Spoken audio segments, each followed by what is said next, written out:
Good evening, folks.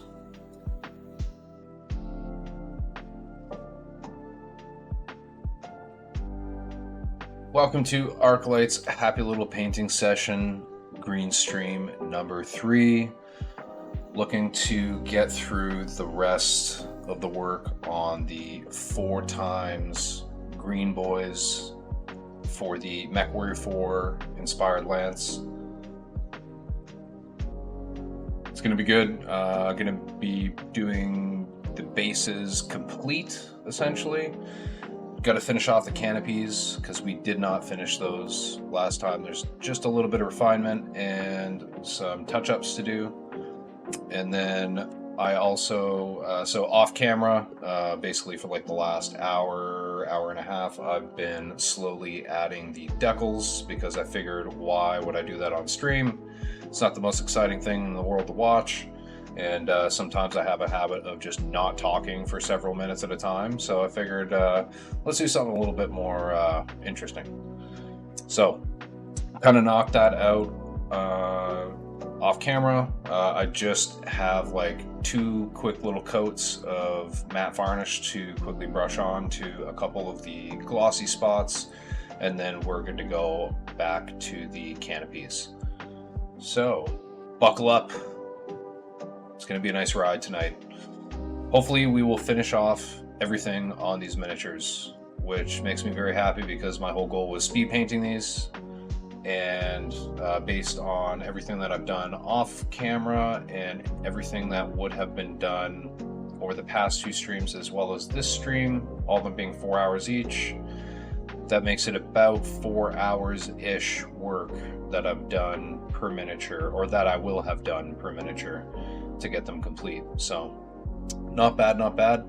I'm normally like a 10 to 12 hours kind of guy when it comes to just, you know, beating the shit out of details and taking my time, but really trying to move through these as fast as possible. So overall time is, you know, around like 16 hours, or will be around 16 hours at the end, but you know, 4 hours per miniature, not bad at all. Anyways, I'm gonna change over the audio. We're gonna hop over to the painting desk and get going. Bear with me, folks.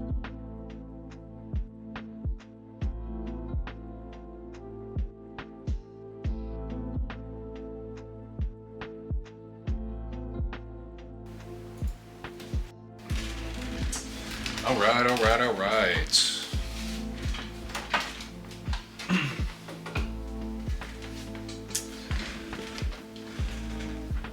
Yeah, Raumar, just more greenies. And here I thought I was taking a long time with 1.5 to 2 hours. Of course, I'm not at your level either. Yeah, I don't know. I'm not the world's fastest painter. I take my time, and like my whole thing is I don't want to have to come back and do touch-ups if I don't need to. So my whole goal whenever I'm painting is don't make mistakes. So because of that, I don't move that quickly. But yeah, I don't know. It just really comes down to how much detail you want to paint. And for these, I'm just picking a few details, and I'm just making sure that those details are really nice, and then everything else I'm just kind of glossing over, so to speak. I'm just quickly taking a look at these, or at this one right now, just to see if the gloss, or the matte varnish rather, has dried over top of the gloss. Seems it has. I've got a little bit of silvering on this decal, but that's okay. I'll just kind of ding it up, do some like scratches and chips and whatnot. Wow, my hair is just poking itself into the camera right now. I'm gonna go ahead and zoom this in just a little bit. So what do I mean by silvering? You can kind of see around the Davion insignia, there's kind of those lighter areas, and they reflect a little bit in the light. And that's just a few areas where I have like tiny little bubbles beneath the decal. So just is what it is. It didn't quite adhere as well as I would have liked. I was moving pretty quickly, so it is what it is. I'm just gonna quickly apply a little bit more matte varnish to the sky, just to make sure everything is as not shiny as possible. I've just got a little bit of AK Ultra Matte varnish here on my brush. I just have a tiny little plastic palette. I have it upside down because the other side is completely caked with other stuff. And while it's not a high likelihood, I don't want to run the risk of this reactivating any of the paint on the other side and mixing in with the varnish.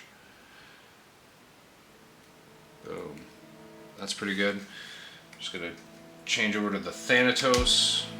Kind of see where I've got some of the decals going. I've got the FedCom and then the Fed Suns insignia, little caution stripe, the 1.6, Davion on the, or the Fed Suns insignia on the other side, Davion as well, you know, synonymous, same.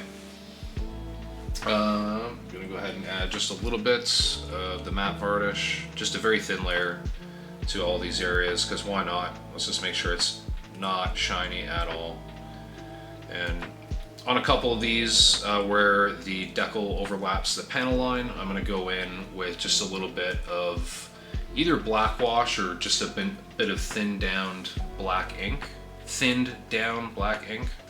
Pardon my terrible speech. Loki Mark II. A little caution stripe on this side. I had put one on this side, but I accidentally damaged it, and I just said screw it. Didn't want to spend any more time, so I just plucked it off. Got the Fed Suns insignia there, and the FedCom insignia there. Just gonna go quickly do a once over on all these, and by the time I finish the Argus after this one, all of the matte varnish on the Thanatos and the Hellspawn will be dry. So I can move on to the details.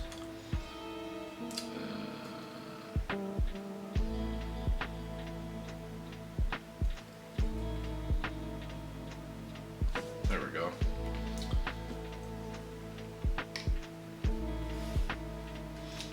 Do you ever cut the decal along the panel lines? Sometimes, if it's like a really big panel line. I honestly probably should have done that with the Hellspawn, but I just kind of press it into the like I use microset and microsol, and when I use the microsol, which drastically softens all the decals, I use a sponge swab to just kind of press it into the panel line. And then I fill it in with wash or ink afterwards. I'm just gonna go ahead and hit this 1.7. And then on the upper legs here on the Argus, I've just got the small insignia for FedCom and Fed Suns. You can kind of see the general theme that I'm going with, just simple insignia, because this is just like generic Dressari Palace Guard as part of a Fed Suns FedCom unit. So, you know. Anyways, matte varnish complete. We can crack on with the actual fun stuff. So, I'm gonna zoom back out. Hydration check. Having a better soda from Rise. Spritzing this brush out a little bit more because varnish tends to be a little bit hard on bristles. So I'm just gonna change out to my ammo Marta Kolinsky number 2. I was just using a Vallejo number 1, which is, you know, don't let the sizing fool you. It's really like a large number 2. It's a pretty big brush. I digress. If you remember, we were doing kind of purple with a little bit of like pink on the canopies. So I'm gonna go ahead and get some of that paint onto my palette. I'm gonna get all the colors. There's only 3. Well, I guess 4 technically if you count white. I shouldn't really need all of them, but just in case. I do have a few areas I want to touch up, so I might have to go back and forth a little bit with some of the darker purple and the mid-tone violet. So this is Royal Purple from Vallejo Model Color. This is from Vallejo Game Air. And this is Alien Purple. And then this is also from Vallejo Game Air. This is squid pink. I pre-shook these off camera, so I don't need to shake them that much. Just giving them a quick little shake before I go ahead and put a drop on my palette. Yeah, just looking at Raumar's message here, that combo is awesome. Love Microset and Microsol. Yeah, fantastic products. I always do a gloss coat, apply my decal, another gloss coat to seal. That just makes sure everything's nice and smooth, especially around the edges of the decal. And then seal and matte varnish. Yeah, do that in conjunction with the Microset and Microsol in order when you're actually applying the decals, and man, it really brings everything into the paint job really well. Actually, before I get carried away here, I'm going to go ahead and throw my inks down. I'm going to throw some white up in the top left corner of my palette, just a single drop. And then I'm going to go ahead and grab a little bit of black ink. These are just Daler and Roni, however you want to pronounce it. Just a single drop of black. Alrighty, I'm gonna go ahead and grab just a little bit of that black ink, and I want to just trace. Go ahead and pull the puck off the post. I'm gonna go ahead and trace the panel line.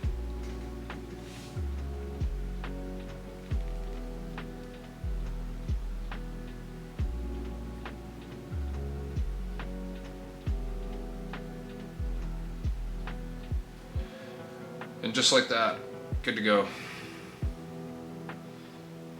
No need for cutting.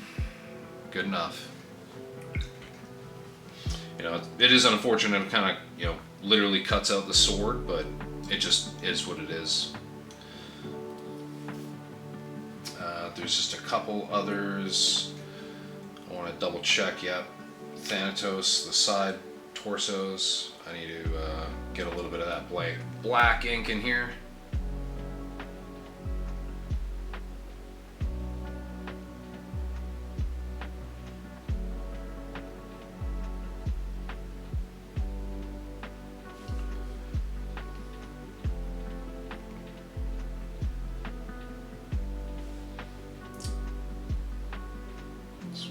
Bit of an area there that I don't really like.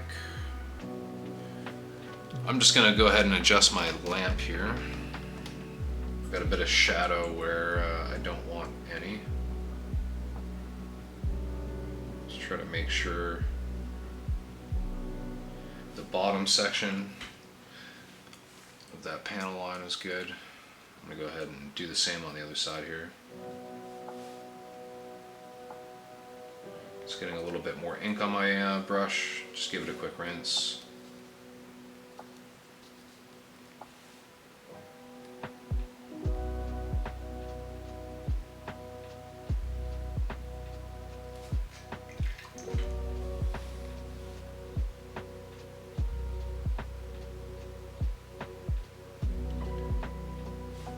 There we go. That one's filled. That's good to go.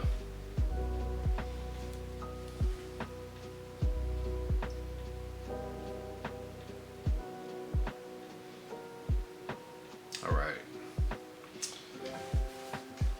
Just going to double check the low-key Mark II. There's nothing on this really that I need to touch up other than a little bit on this decal. So there's a little bit of a white ring on the top edge of the FedSun's insignia there.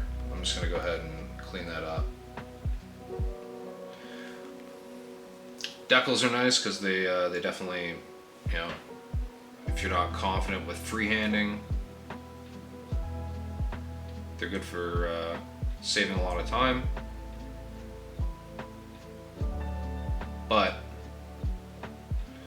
sometimes you end up with weird little artifacts like that that you got to end up fixing.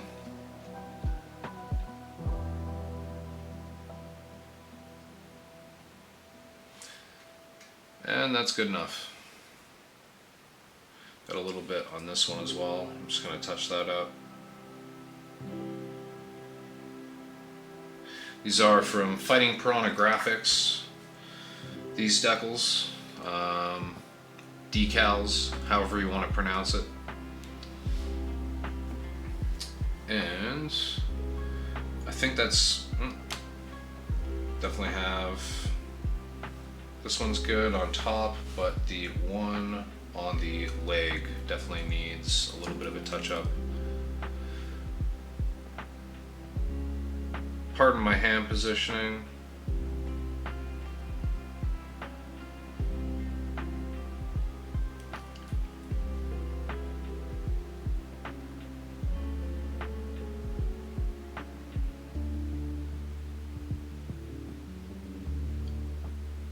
What I end up doing sometimes, just to make sure that the entire border around the insignia looks consistent, is I will just do a very, very thin black border around the circle, like entirely. And then it just, you know, I don't know, just looks uniform, so then it doesn't look out of place.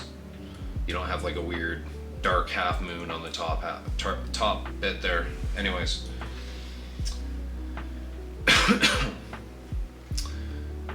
Question about the wet palette. I've been having issues with my wet palette growing what appears to be mold. I bought a new one thinking that was the only way to stop it. I'm having the same issue. Watch it thoroughly.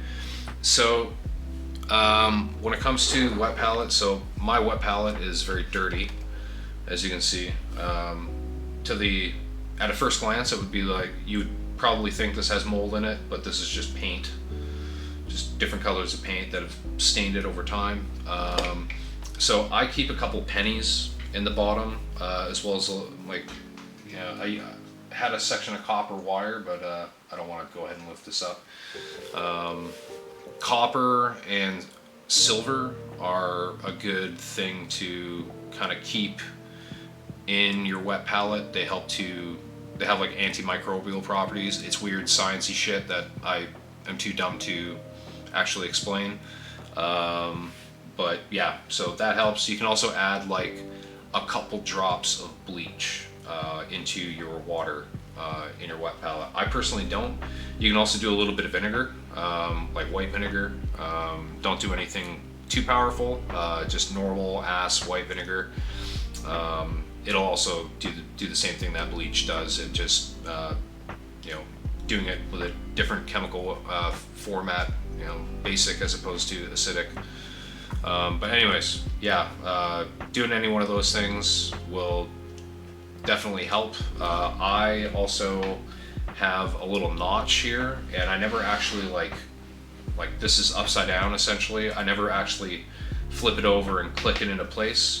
I just set it on here, so it's always got this little air hole when I'm not using it. That way it can kind of breathe. Yeah. It you know, I also tend to change the water in this at least like once a week. I don't really let it sit for too long. And my actual palette paper also changes at least once a week. So when I do that, I usually take this, wring it out, wash it with a bit of dish soap or even just hand soap, and rinse it out really, really well. Put it back in my wet palette after I clean the actual tray, and good to go. Dan, that brush has a fine point. What is it? It is a number 2 Martyr Klinsky from Ammo by Mig. Just learned today how hockey players get most of their income. Tooth Fairy. That's a good dad joke. Alrighty. Part of my lamp, once I zoom in here, it won't actually be in the frame. I just need that little bit of an angle so I can actually see everything here. Alrighty. I do have a little bit of touching up to do around some of these canopies with a little bit of black.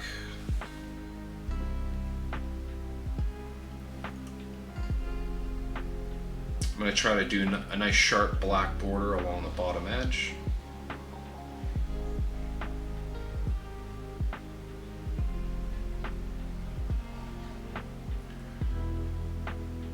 That's pretty good. I'm going to try to do a very neat one on the side here, kind of holding this in a bit of an awkward position, and my forehead might dip into this frame a little bit. I just want to make sure I don't kill all of the highlight in the corner there. I also want to keep this as straight as possible.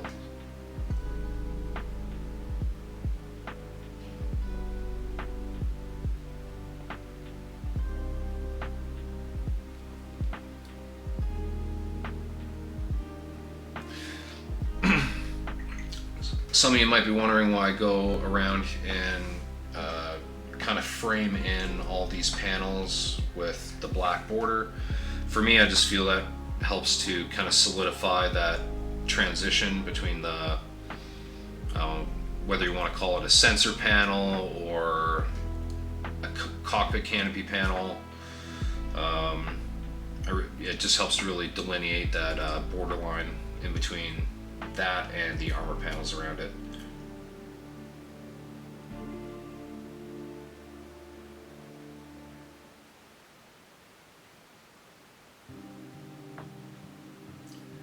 Okay, that one's good.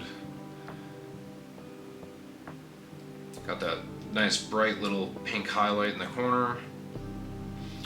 I'm probably going to go and reinforce some of these highlights shortly. I just want to make sure that I frame all this in really well and see what it looks like once it's all framed in. Sometimes it's hard to tell when you know that you're inevitably going to be cutting off some of this highlight if it spills over onto an edge that it's not supposed to. Oops.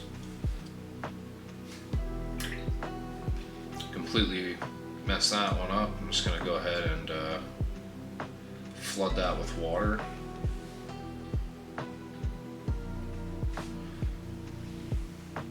That's good. Just going to wait for that to dry.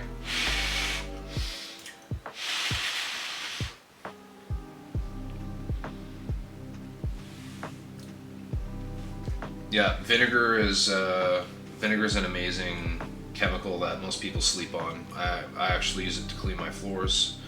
There's cleaning vinegar that you can get that's scented. The stuff I get is scented like pine needles, because they literally just soak it in pine needles, and then, at least that's what I assume they do.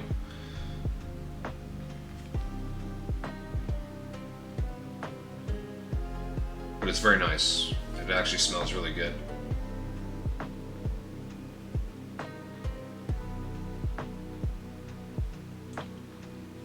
Okay, there's a little bit in the top here I gotta clean up as well.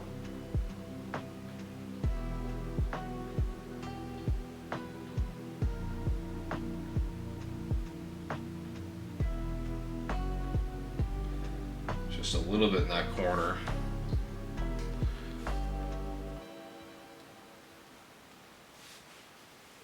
Alright, that's a little bit more tidy. Oh, and the playlist is about to restart, so I'm gonna hop over to a different one here.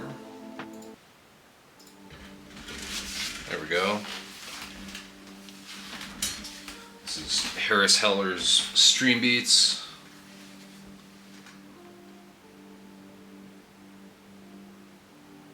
Families come to visit, lurk time. Sounds good, Scotty. Alrighty, I'm gonna go ahead and move on to the Loki Mark II. I'm gonna tidy up this guy's central canopy panel.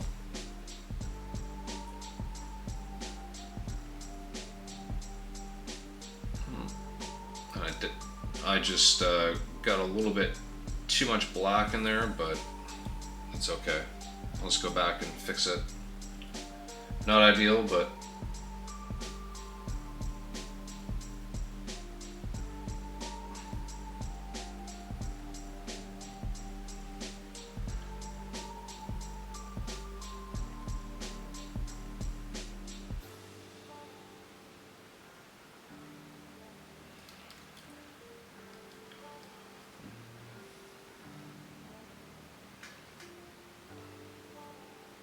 These little side panels are a major pain in the ass.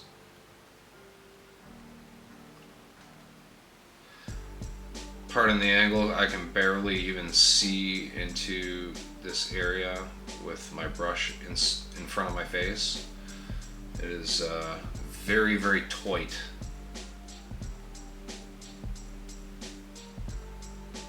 All right.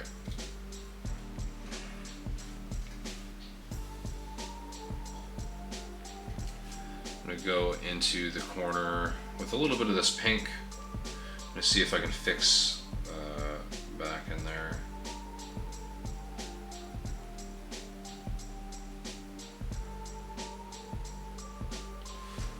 There. Tidied that little corner up. And that's good. I'm gonna go in with a mix of the white ink and the pink on all of these and just reinforce that highlight corner just to make it extra bright, and then I'll go through with a single white dot in the top right corners of those panels to get that bright reflection dot. Let's go to the Thanatos quickly here. There's a little bit of tidying up to do on the bottom with a little bit of black.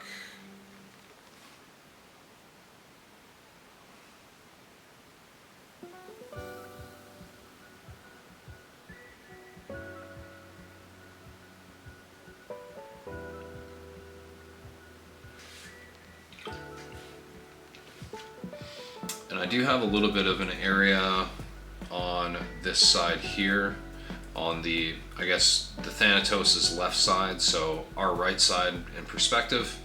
When I was coming through toward the end of last stream, trying to tidy this up, I was trying to move a little bit quickly. I got a little bit too much black onto the actual canopy itself, so I'm going to go ahead and try to reinforce that with a little bit of the pink.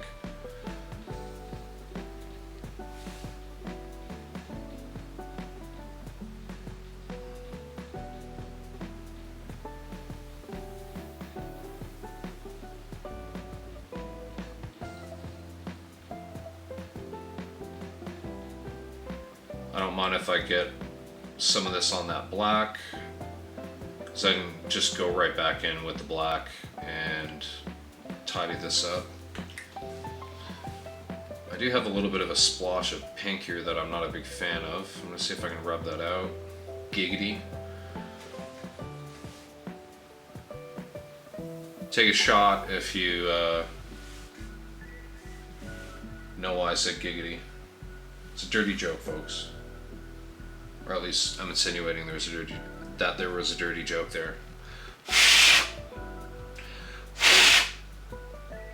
Just trying to blow some of the water out of this.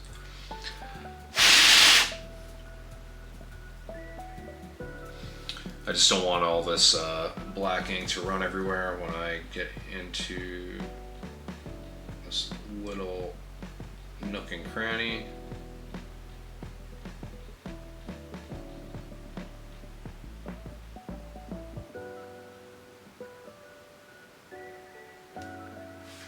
Okay. That's a little bit better. I'm going to go ahead and reinforce this. I'm going to grab a bit of the white ink and some of this pink. Just to show, like, I'm just doing it over here. I've already grabbed just a little bit. So this is fairly bright. It's noticeably brighter than the pink that is just there already. Let's see if we can get.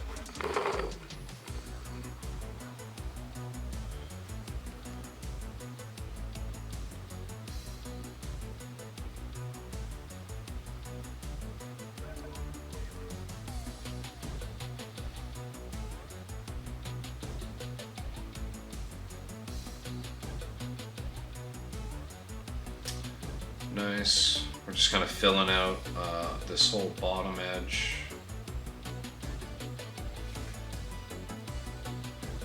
It's kind of the perfect amount of white right now.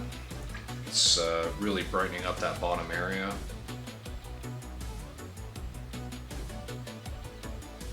We'll just leave that like that. I'm not going to touch that any further. This we're definitely going to reinforce this.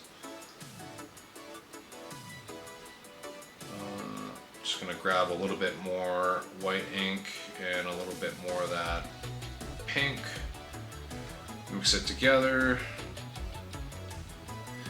Test the color. It's about what I want. Just going to change my hand positioning here.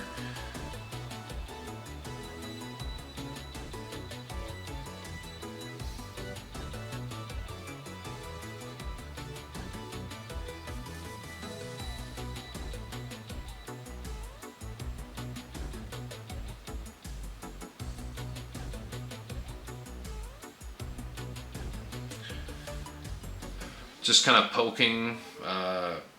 poking into the corner on that little tiny panel. Man, I was really sloppy painting last time.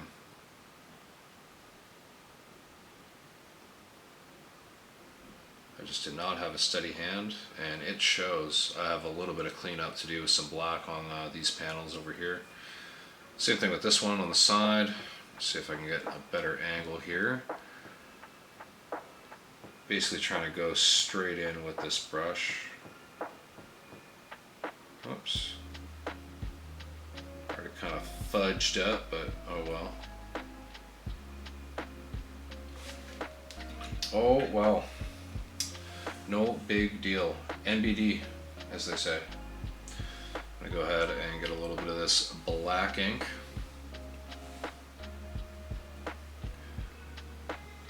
Oops. I just noticed I have like a tiny chunk of pigment on the end of the brush. That does happen sometimes. It's just from some of the ink drawing around the edge of the bottle, and then it makes it in. Oh my goodness, that was sloppy of me. I got a little bit of black up on the green paneling. See if I can kind of rub that out gently. Giggity again.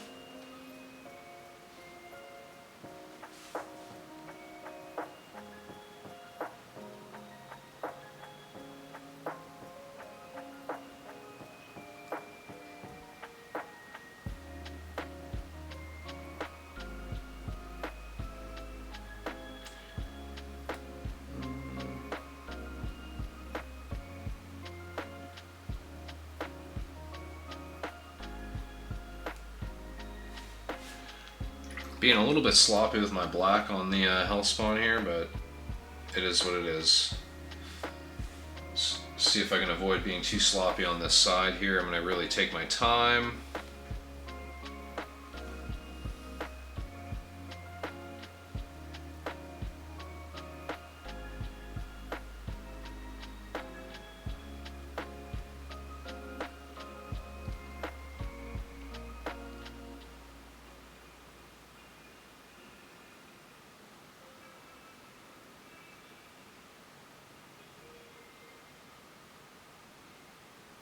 That's about good. I want to try and get into that corner just a little bit better.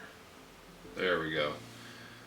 That's a little bit more neatly defined. That's better. Okay.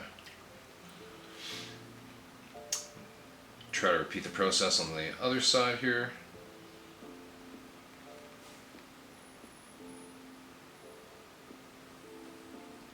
It's going to be just a wee bit tricky. I'm going to try to come in straight from this angle.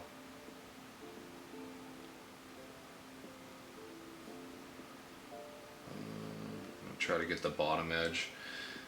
I have a feeling my camera's probably going to autofocus on everything except the miniature here when I'm doing it because of the angle. Damn the angle. Angle be damned. I think that's about as good as that one's gonna get. So I do want to kind of neaten up the Hellspawn central canopy panel.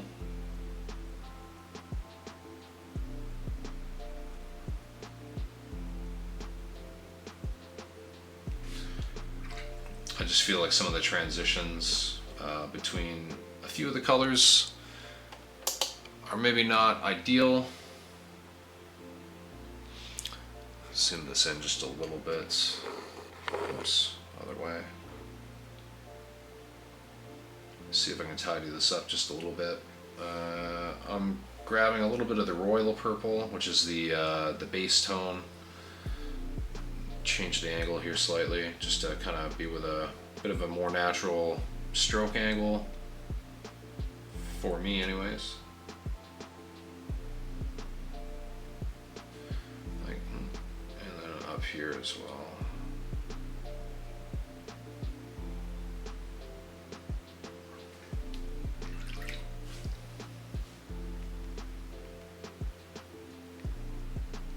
I do got to reinforce the bottom of this.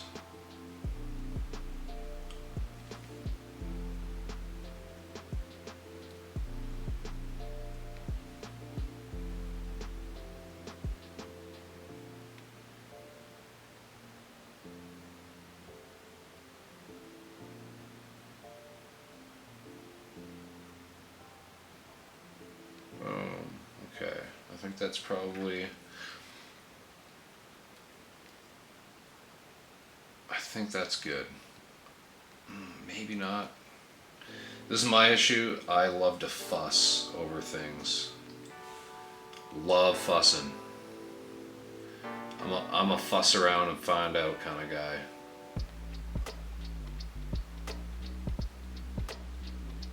I feel like the mid-tone kind of got lost in the sauce here, so I'm just adding a little bit of the mid-tone back in. Trying to do it in a very tasteful way though, and I don't want to create a bunch of work for myself. Whew. Pardon me. Big old sneeze.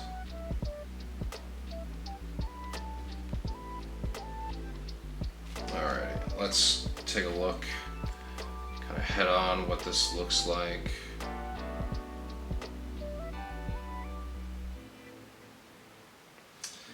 I'm going to really thin down a bit of the royal purple.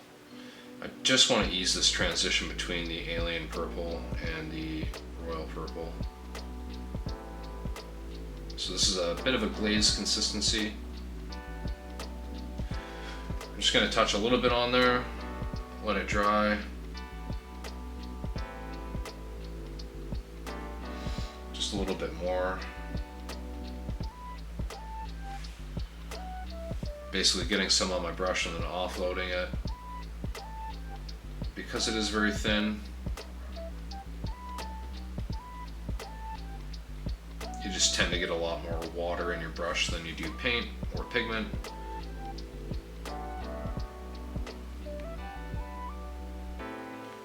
Just a little bit more.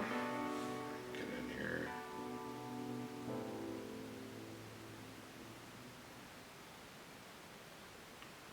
So I'm just using that royal purple and kind of starting on the alien purple and pulling toward the rest of the royal purple. It's kind of a glazing concept 101. I think that might be good. I think that's good. Okay. It's still drying, but yeah, that's a lot smoother. Alrighty. So we can pretty much go through and do all of our... Oh, actually, I need to reinforce on the Loki as well as the Argus first before I move on to the white highlight dot. I'm going to grab just a little white ink and a little bit of the squid pink, get that mix. Kind of 50-50-ish. Just mixing on my palette, so pardon my hand positioning with this miniature. And I'm going to try to stick this just in the corner.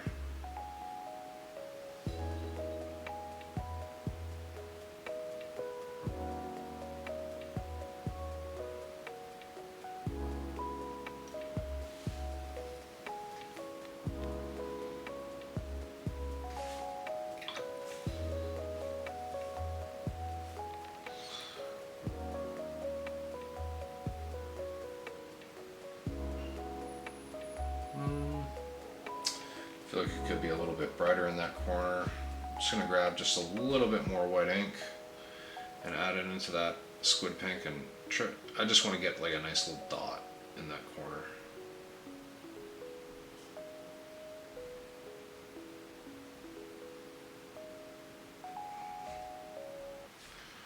Okay. That's good. I feel like it's kind of slanted, and I think, yeah, it is. So I'm just gonna go back in with a little bit of the black ink and tidy that up.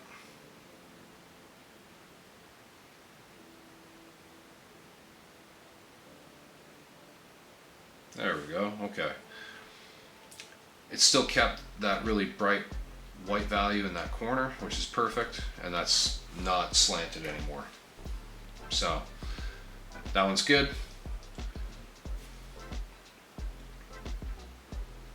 Argus. I'm gonna just grab a little bit more of this black ink, and I just want to fix this front a little bit because it feels off to me.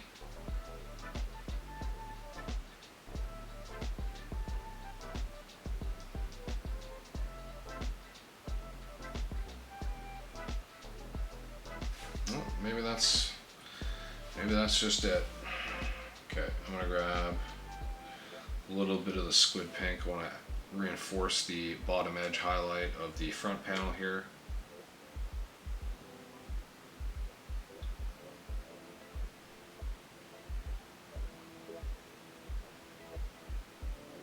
There. That looks a lot more crisp. I think that's about perfect. I'm not going to mess with that any further. I'm going to go ahead and go back to the Hellspawn now, and we are going to start adding in the white dot highlights to the top right corner. Just getting a little bit of white ink and just testing to see how it's coming off.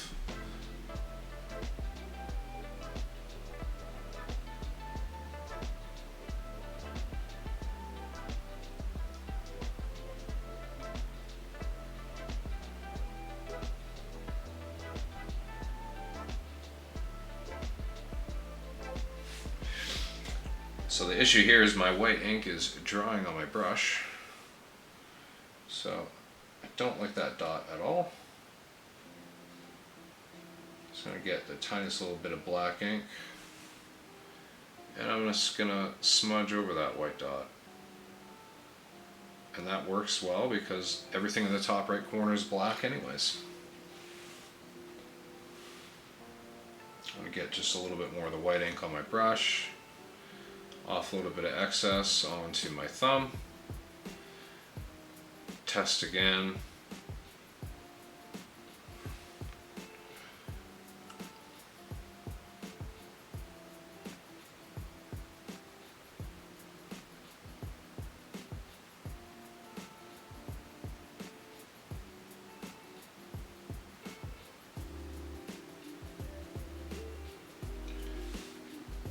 Okay.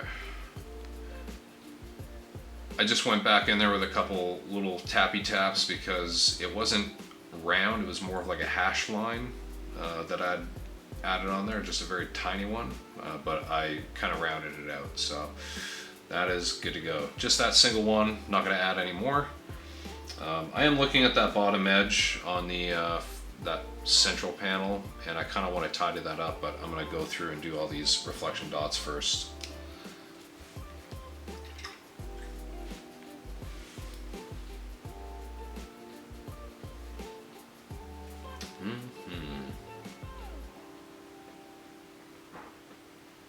Again, just kind of testing consistency on my thumb.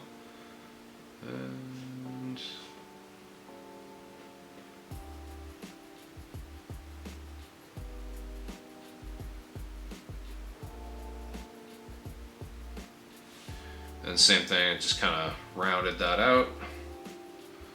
And that's about perfect. Could be slightly smaller, the dot, but whatever. Good enough. We're speed painting, right? That's what we're doing. Okay. So I gotta really be careful with this one.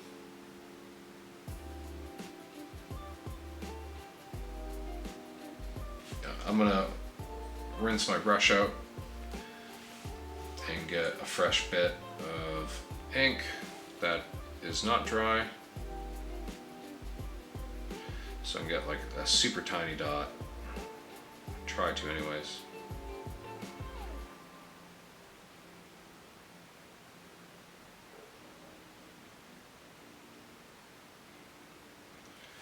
There we go. And that's it. That's all we need. Boom. Okay. And the Argus, you know what? We'll try to get one on the Argus. We'll see if we can get a tiny little dot in the top right hand corner.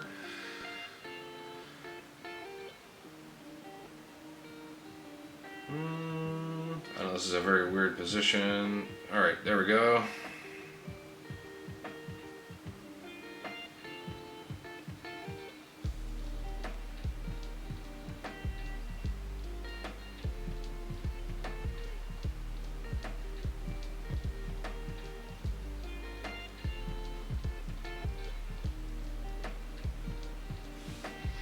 Okay, so that is like the tiniest little dot, and that's all we need. Just that little fella. Now you could totally, if you don't want to do these tiny little white dots, what you can do instead is just put gloss varnish in on all these canopy panels, and you'll get a natural light reflection. But I personally like to paint all my highlights as much as possible anyways, so there you go. All right. I'm gonna go ahead and zoom. Actually, no. I'm gonna go back to that Hellspawn, and I want to touch up that bottom edge just a little bit. Probably gonna touch this up with the black. I gotta make sure not to kill this whole highlight.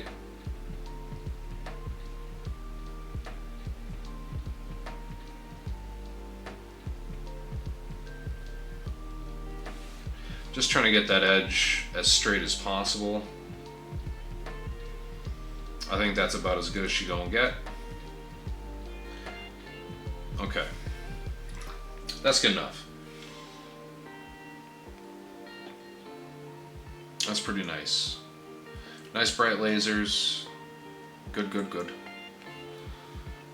Okay, let's go check out the Thanatos here. Pretty happy with all that. Alrighty.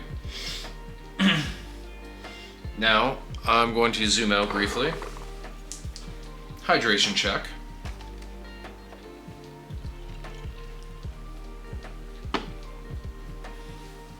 Wizard Germ 191. Love king crabs, but painting the cockpit is a pain like this. I reckon you're probably talking about the Loki Mark II here. Yeah, the king crab has like those deeply recessed canopy panels, and it is definitely tedious trying to paint them. I've only done one of the Catalyst Game Labs king crabs, and yeah, it was a rude awakening. I found the same thing with the Executioner as well, actually, because it has the like the two eyes, and I definitely found those a little bit tricky to paint because they were pretty deeply recessed. So what I'm going to do here is I'm just going to find a few spots on some of these decals and whatnot that need to get like dinged up and whatnot, just so they blend a little bit better. I'm going to drop down a little bit of Ogre and Camo. Pardon me clearing my throat. A little bit dry. So this is a relatively thin paint. This is an airbrush paint from Citadel. It's kind of like a mix between green and khaki.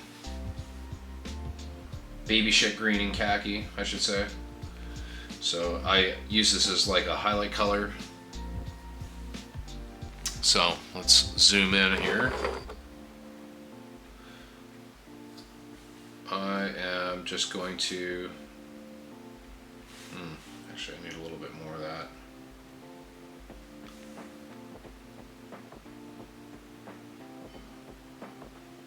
You know what? I'm gonna go with a brighter color. I'm gonna go with an actual khaki. So this is gonna be skeleton bone. Boom. From Army Painter. The Army Painter. The one and only Army Painter. Anyways.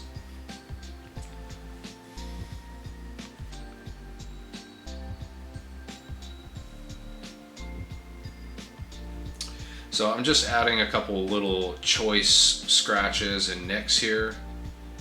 And that's just to draw some attention away from a little bit of that silvering.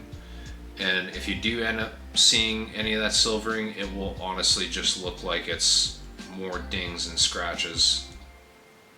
We don't need a lot here. I do have an area on the decal on the leg here that I need to kind of ding up because I damaged the decal decal slightly.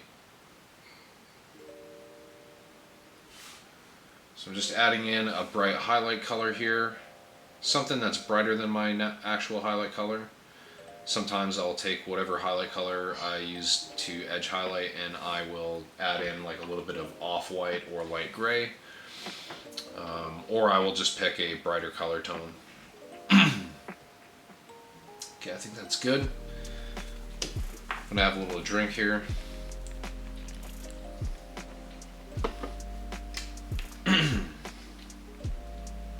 Okay.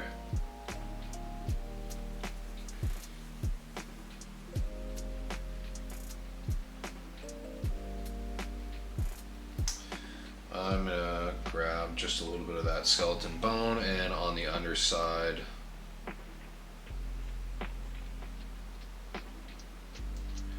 of this knee, there's just a few areas that I want to kind of detract from. So I'm going to make that look like it's a little scuffed up and damaged, just very lightly. I think that's about it. Don't really need to do too much else.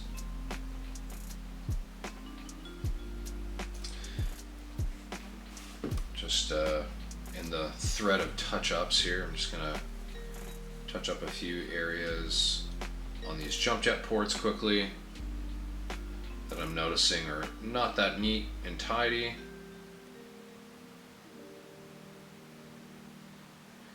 If I'm not running the clock too much, I will actually paint these as though they are glowing, but if I am running the clock a little bit too much, I'm probably just going to leave them black.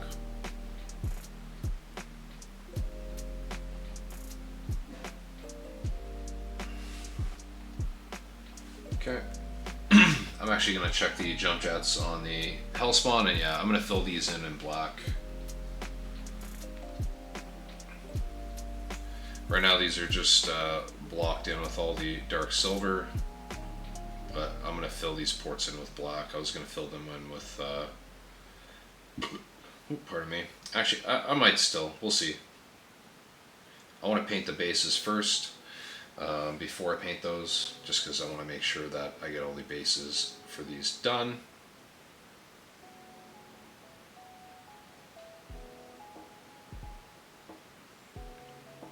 And I don't really want to work on these after this stream, aside from just varnishing them to seal them and protect them and kind of bring everything down to a matte finish.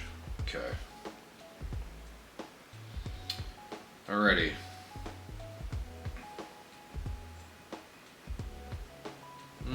Just looking at a couple areas right here I could touch up on this little heat sink.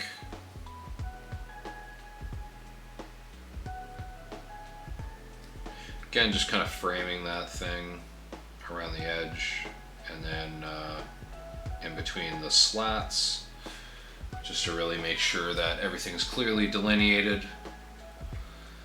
Okay, that's good. Just looking at the Loki Mark II.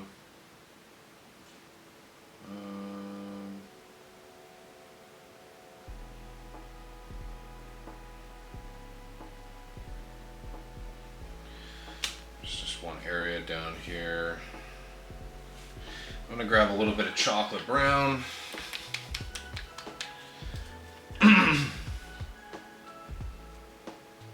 This chocolate brown is going to come in handy when it comes to doing some of our dings and scratches.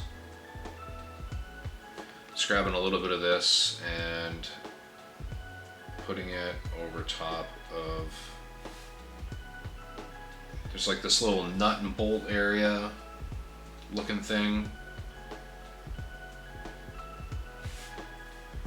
I'm going to add just a little bit of the black ink to this.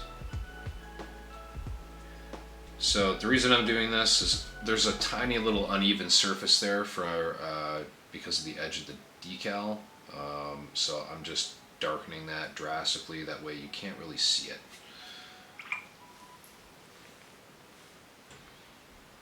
Okay, those decals are good. These are good. I'm not going to mess with those too much.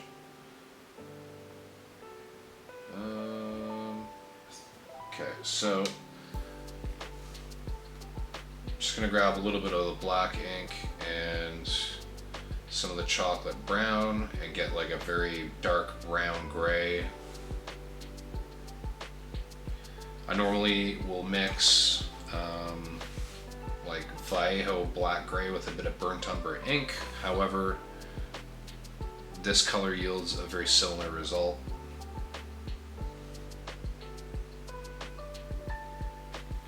Just trying to get like a good bold line. There we go. So I want to paint this scratch.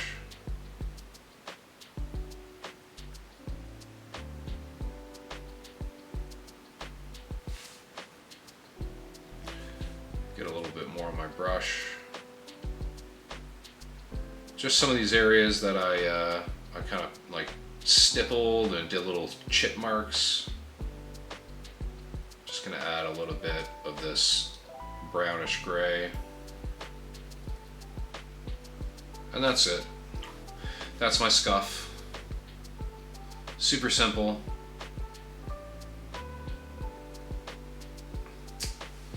Hello everyone, late to the party, but I'm finally reporting in. How's it going? What's going on, Warwolf? Yeah, things are good. Stream's nice and mellow, as per usual. Alrighty, I think I'm good to move on to the bases. Yeah, I'm gonna finish the bases first, and then we will go back to these jump jets. I'm very confident that I will have time to get these done on this stream. I'm really happy I did the decals before actually starting the stream, because that would have been like an hour to an hour and a half of the stream just slapping decals on. Alright, I've added just a little bit of black to do a final touch up. Okay, I'm going to grab another brush. So this is, well, allegedly a Vallejo number 2. This is like a synthetic brush. Just gonna wet that so it can somewhat keep its point. This is just like a good base coating brush. I'll probably grab my Vallejo number 1. So just for size comparison, giggity. This is a, zoom in slightly, this is a Marta Kalinsky number 2 from Ammo by MIG. So I'm just gonna bring the brush head there. This is a number 1 Vallejo model color, and this is like their Pro Modeler brush line. Now, this is not like a premium Marta Kalinsky by any means. This is like fairly cheap, but you can look at this and the size is essentially identical. This actually is slightly narrower. This is not really a number 1. I don't know why they have a label as a number 1. It's not really a number 1. I have several other number 2s, and this is about the same size as all my other number 2s, except for the Vallejo ones. And then I'll pull up the Vallejo number 2, and you can see, like, this is, not only is it longer, but it's considerably girthier much bigger brush belly, and this is a synthetic as well. But yeah, so very weird. I don't know why they have these labeled the sizes they do, but it just is what it is. So I'm gonna leave these all out on my little pad here. This is just like a hand towel I have folded up, an old one. Just handy for doing wipe downs and stuff like that. And it makes a nice little brush caddy. So I'm gonna zoom back out here briefly, show you the paints that I'm gonna grab. So this is Vallejo model color black gray. This is like a dark charcoal. That's going to be for the asphalt. I'm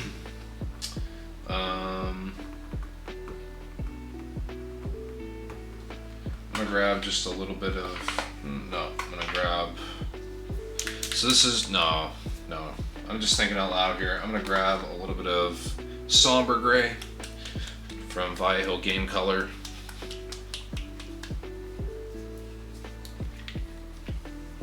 This is like a cold gray. Leave that there. And then for the sidewalks, I'm going to go with basalt gray as the base. So the black gray is going to be the base for the asphalt, and then I'm going to use, while it's still wet, I'm going to use some of the somber gray as kind of a highlight color. Then I'm going to try to wet blend into it. I really like this color. This is Vallejo Game Color Heavy Blue Gray. This is a really nice mid-tone gray. When you look at the bottle, it makes it look darker than it actually is. It's actually a really nice mid-tone gray, relatively vibrant for a blue gray. And that'll kind of be the highlight blend color for the sidewalks. So I'm going to start with all the roadway stuff first, and then we will move to any greebles or anything that are on the roadways afterward. The Argus is going to see a little bit more attention.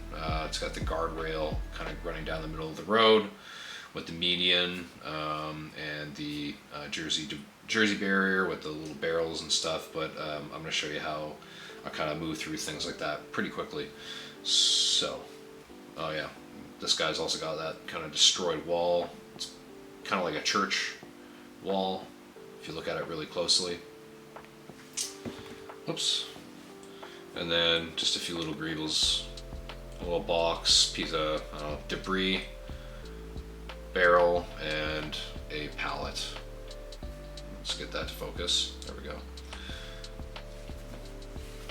So we'll start with these base colors. I'm going to go ahead and grab like a decent amount of water on my brush.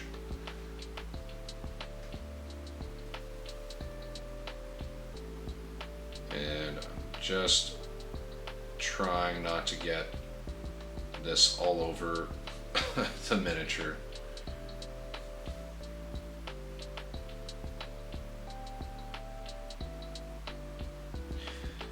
I kind of like to go around the feet first. It's kind of my preferred method, and then that way I can kind of move. Once I have those, areas where I got to be neat and tidy, delineated, and I have a little bit of standoff from the stuff I don't want to get covered in paint, then I can kind of move a little bit more quickly. At least that's how I feel.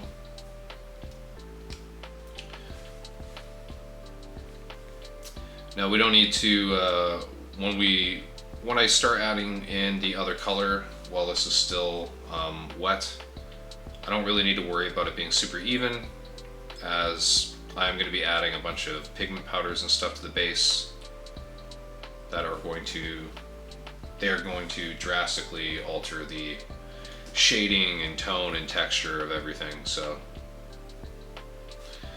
I'm going to add quite a bit more water to this paint, just because it's actually drying out on me pretty quickly. And as you can see, I can kind of move a little bit more quickly add a lot of paint.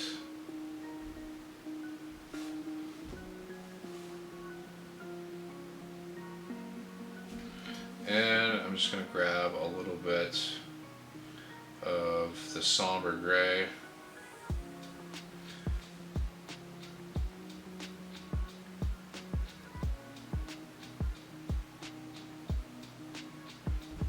And I'm just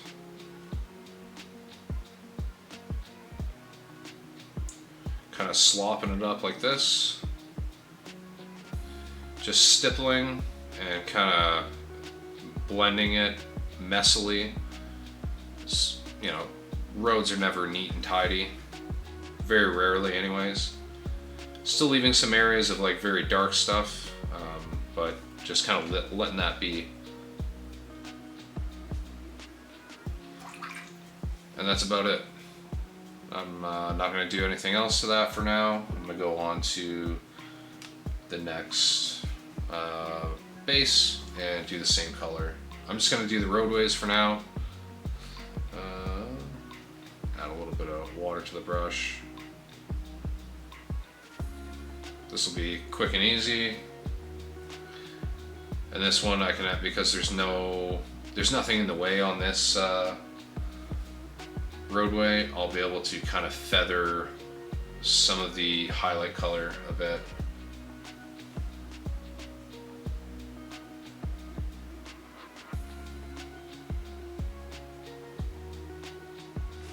Just like so.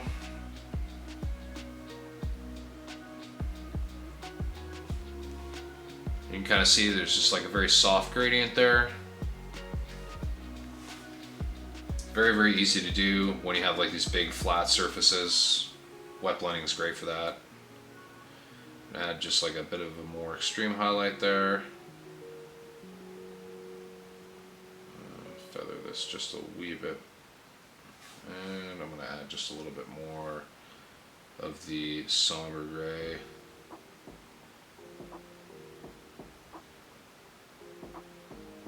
Just feathering that a little bit more.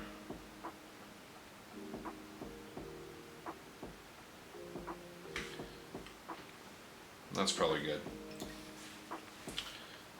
Just going to clean my brush a little bit and then feather it just a little bit more closer towards those edges, and that's good. Boom. Quick and easy. Rinse out this number 2 brush and get a little bit of moisture back onto it. Go back to that black gray. I'm going to kind of go around the feet of the hellspawn first, just so I can kind of move a little bit more quickly beyond that. Trying to make sure there's a lot of water in this paint, that way it takes a long time to dry. I could add I have some slow dry blending medium, but I don't have a lot of it and I'd rather save it for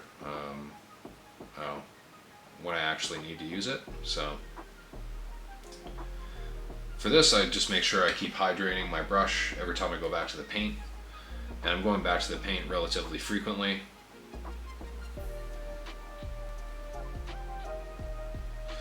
I don't need to be as neat when I get to like the undersides of the feet, because nothing, nobody's gonna see the undersides of the feet, not even me.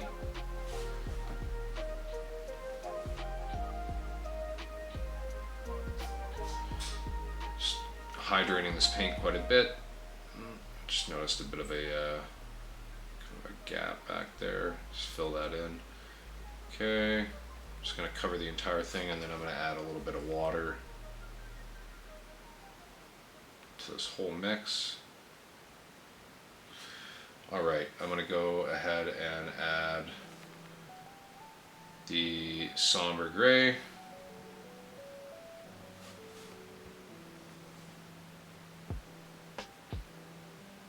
And look at that, how that just starts to run into things. It's lovely. Who said you need oil paints to blend?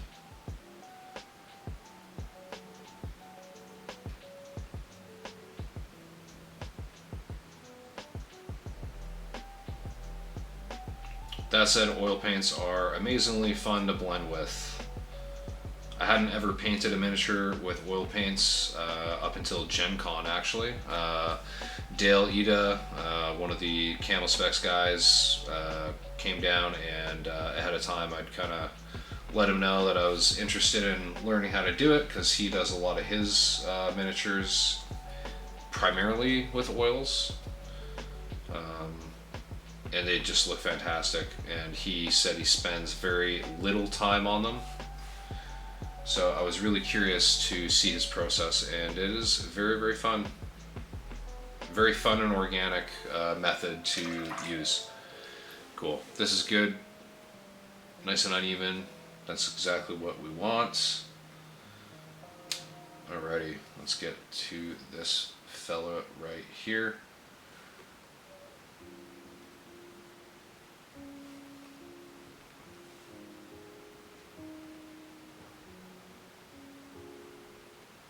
There's a big dirty hair on the base here. I'm going to see if I can pluck that off. There we go.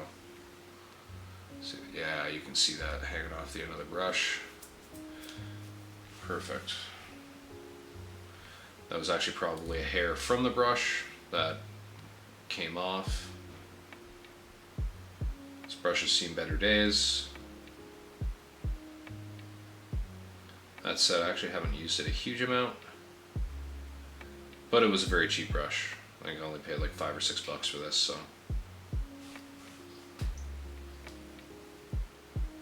That's 5 or 6 Canadian, not 5 or 6 US, so it's like, 10 cents US. I joke, but that's how it feels sometimes. Okay. Before I move on to the other side, I'm going to feather this side with the other gray, the somber gray.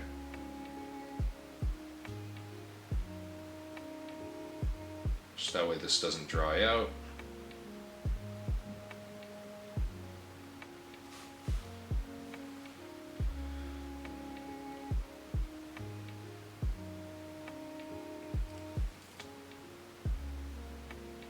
Doing stuff like this is also really fun, like just on that line of, or on that same thread of like fun ways to paint. I like doing quick and dirty stuff like this. It's pretty low brain cell way to paint. You don't need to think too much about it. It's very, very achievable. So, all right. I'm going to go ahead and pick up the other color, the black gray that I was just using, and go back to this side, or go back to this color on this side. That's what I meant to say. It's been a very, very long week. My unit's been on exercise. Won't say what unit, but pretty much every combat arms unit in Canada goes on exercise in the fall, so have fun figuring that one out.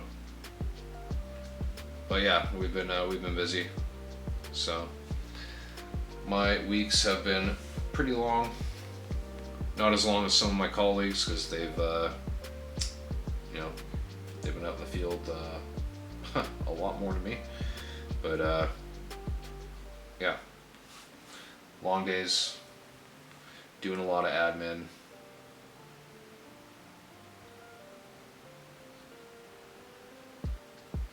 Very happy to get some time to paint. Didn't have a whole lot of time this week. Was up fairly early this morning because my cat, God bless him, is just a little prick, and he wakes my wife and I up very, very early in the morning to get fed.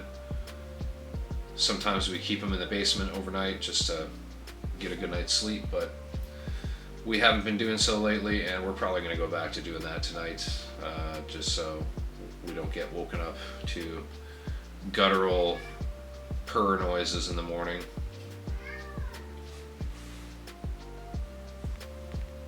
Just grabbing that somber gray, kind of feather this in again.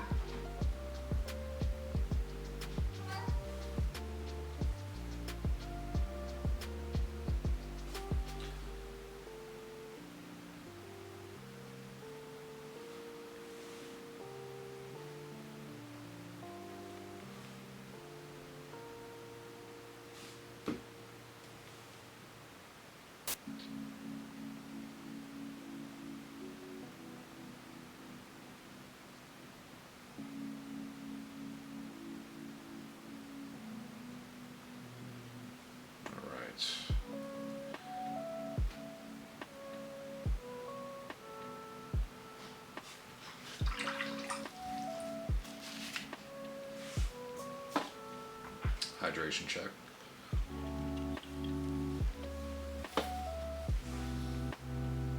Okay.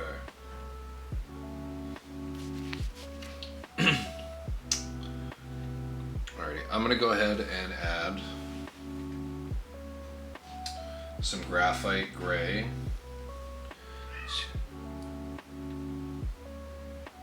I'm gonna add it to the Jersey barrier.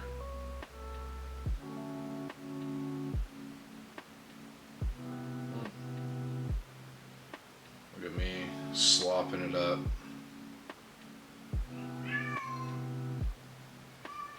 I don't know if you can hear my cat going off in the background, but that is Baloo, like from the Jungle Book. My little Baloo bear. He's quite the character.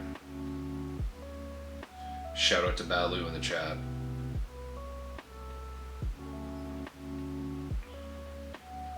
Being a little bit sloppy around the base of that Jersey barrier, but I don't care. I'm going to add a little bit of a wash to it anyway, so not a big deal.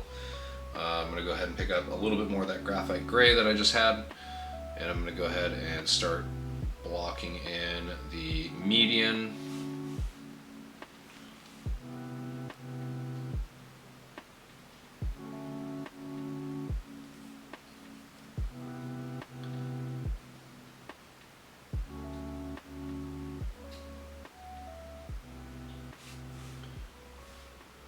Adding a little bit of water to this,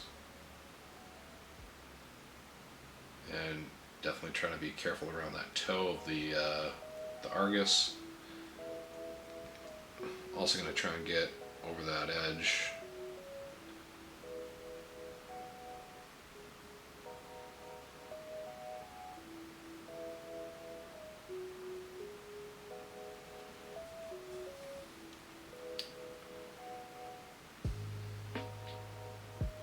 Kind of the curve. This is just so the median and the what is the word I'm looking for here? The guardrail, the divider. These are just like plastic card pieces. The divider is like a plastic card, or I guess not a plastic card. Well, it is plastic card, but it's plastruct. It's a plastruct ladder. And then, yeah, this median is just a cut piece of plastic card that I've glued to the base. And this is an oversized base. This is a 40mm Litco hex base, 3 millimeters thick. These are just the ones I prefer. They're wide, thick. I just find they're good for display bases.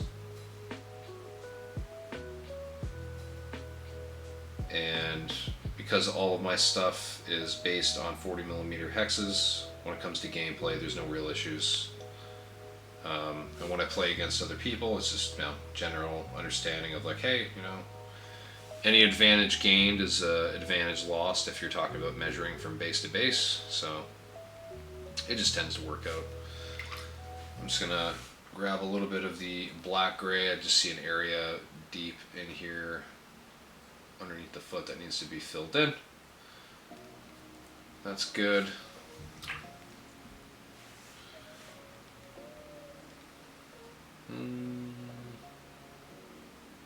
Yeah, okay. I'm gonna grab a little bit of the chocolate brown and paint in on the oil drums.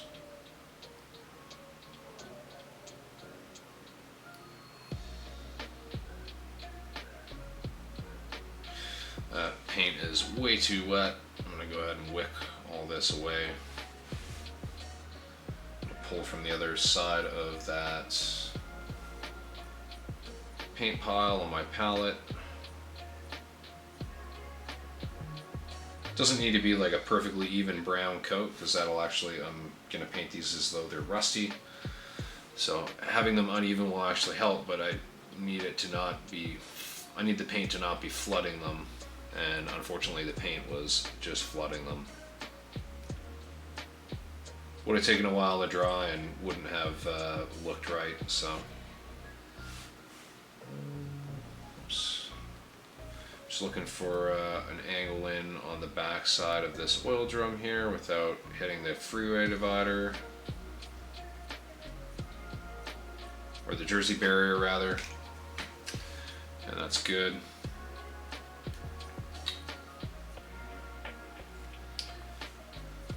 I'm gonna go ahead and grab just a little bit of the some of the brighter Vallejo blue gray, heavy blue gray.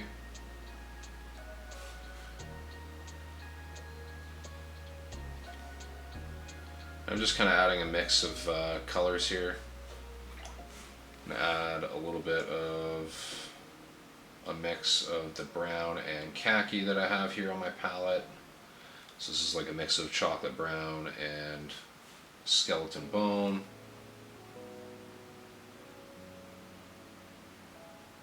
I'm going to be adding pigment powders to this, but I just want to give the pigment powders a base to kind of have show through. I'll add a little bit more to that after.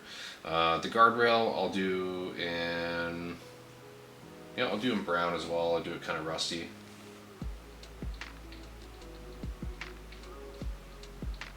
Do the whole top. And almost a single stroke.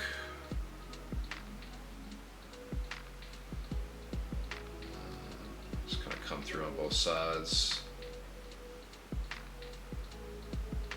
Just being real careful not to get it on the median itself.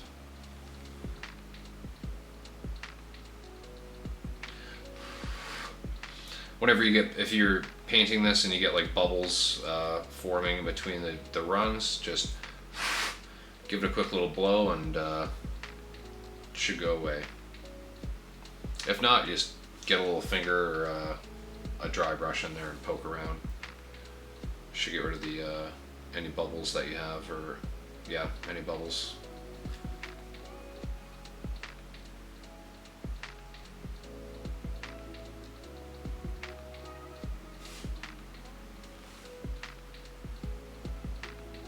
So once all this brown is dry, I'm going to add just a little bit more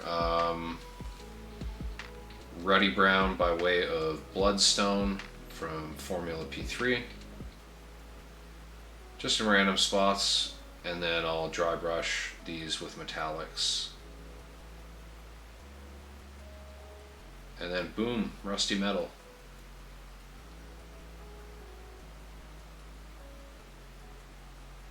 Just trying to get the ends of these. And the nice thing is with these bases, we don't need to be super neat because we are going to be adding a lot of like, I'm going to add some enamels and weathering powders. Gonna slop it up, dude. All right. Have that nice chocolate brown railing. That's good to go. Cool. Set that down. I'm gonna pick up the Hellspawn here, and I'm gonna grab the graphite.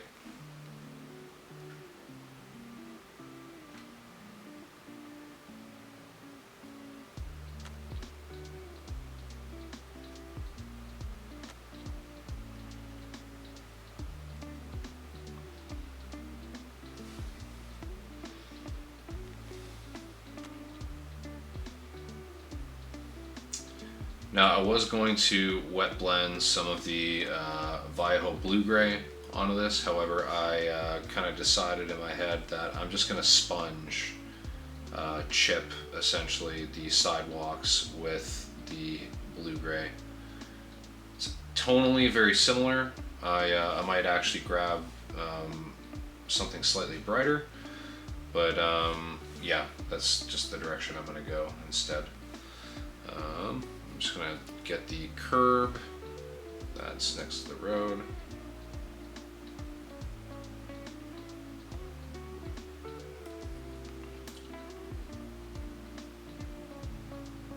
Try not to get any of this on the roadway, but that is just tricky.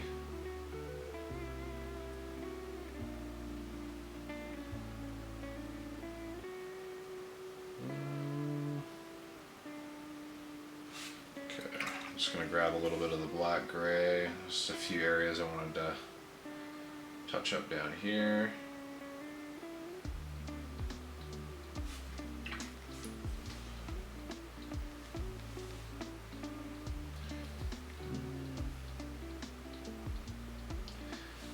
Basically trying to poke between the feet here, harden the angle.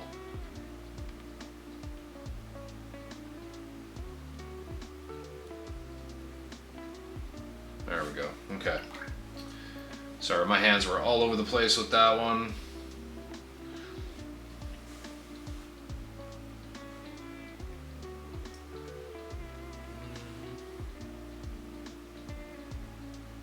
Just throwing this dirty brown all over this palette here.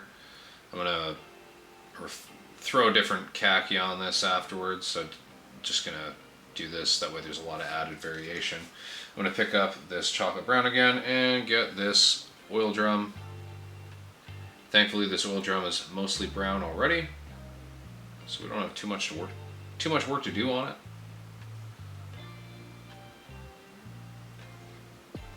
There's a little bit of gray paint on the bottom of it, but that's okay. Let's see if we can oversaturate that with the brown. Turn this just slightly so I can actually get in there a little bit more easily with the brush. Boom. Alrighty.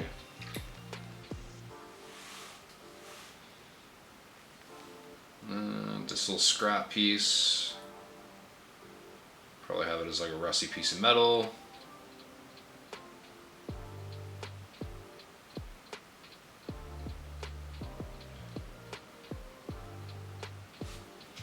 And in that box, I'm gonna grab like thornwood green or US olive drab or something here, and paint that box with that color, and then I'll just throw a wash on it, and that'll be it. Again, speed painting, trying to do this quickly, not trying to waste time.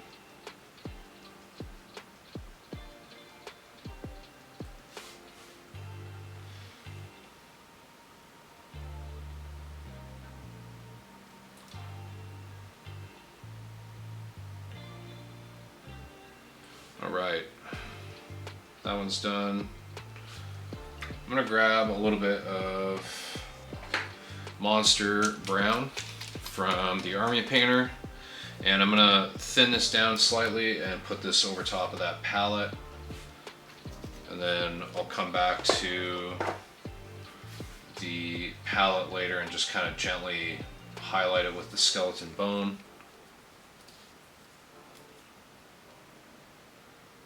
This is just a bit of a brighter mid-tone brown, so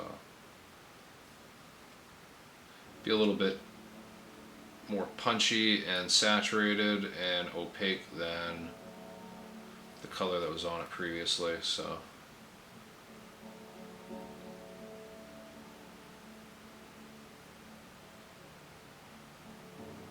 okay.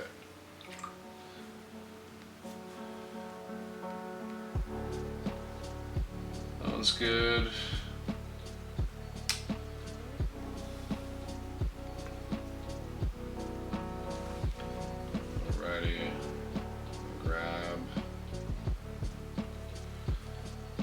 Grabbing that graphite or that basalt gray.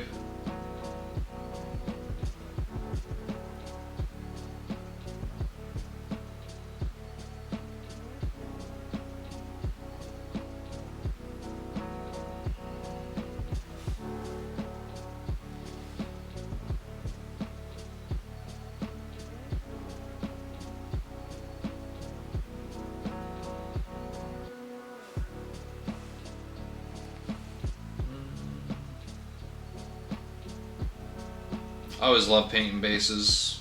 Like, I think that's probably why I've ended up with so many miniatures that have very scenic bases. Is I don't know, I just really feel like they tell a story, and they're just really fun to paint if you're doing something that's kind of organic. You know, you got a lot of like debris or vegetation stuff going in, doing like rock formations or anything like that. There's just a lot of stuff you can do, and again, it's all very organic. You can just kind of free flow. You don't have to think too much about it.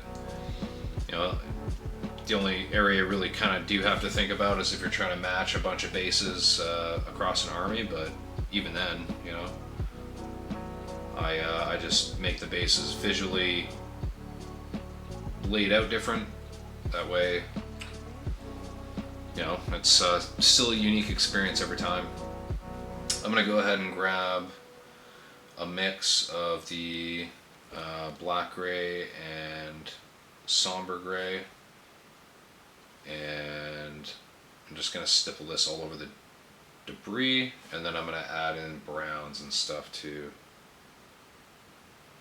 I'm just doing this quickly. I'm gonna add a little bit of water to this, just that way the water will kind of run a bit through a lot of the sand and stuff that I have here, just through capillary action.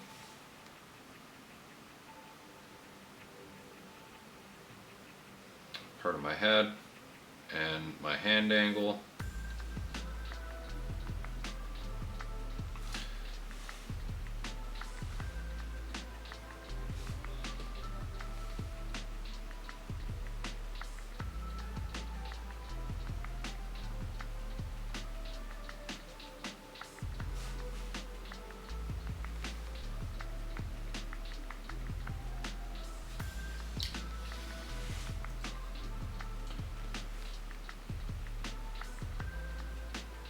Just adding some chocolate brown to this mix now.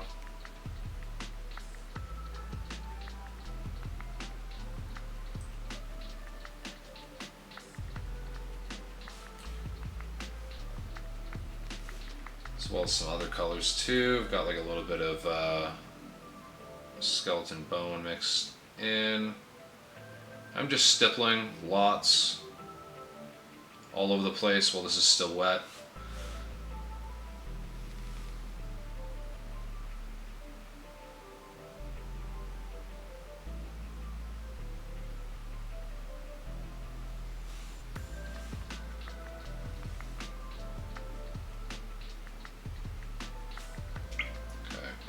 Now I'm going to use this heavy blue-gray to paint the walls.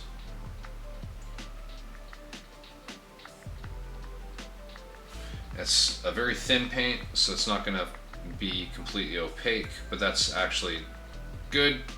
I don't want it to be completely opaque. I just want it to fill in everything in the recesses and just kind of tint everything else, which is kind of what it's doing here.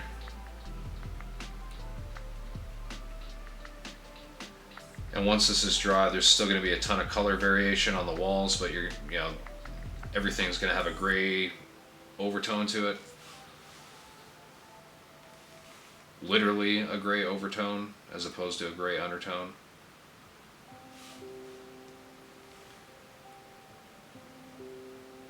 Sometimes I will do like an even base coat of gray, and then I'll add like green washes and stuff over top, but I mean, this is just as easy and arguably more efficient.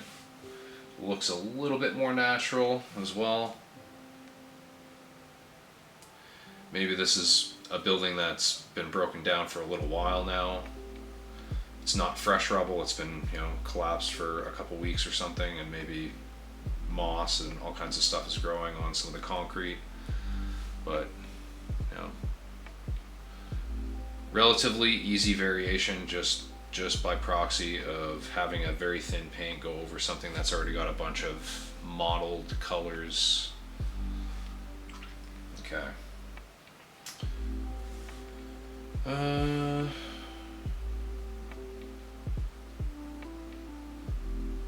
Just Just gonna grab a little bit of the blue gray and the basalt gray. Whoops. Not what I wanted to do. I'm just gonna kind of put a little bit everywhere. I'm gonna come back in with like a wash and some enamels and all that good stuff. So, and again the pigments. So I just need the initial variation to all be present. So that's good to go. All right, let's get the sidewalk painted for this. Use that basalt gray.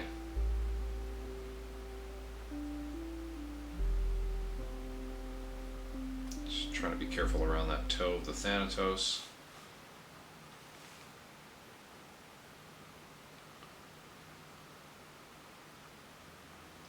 The Thanatos. Get it? The Thanatos' toes. The Thanatos. I'll be here all night. All night long.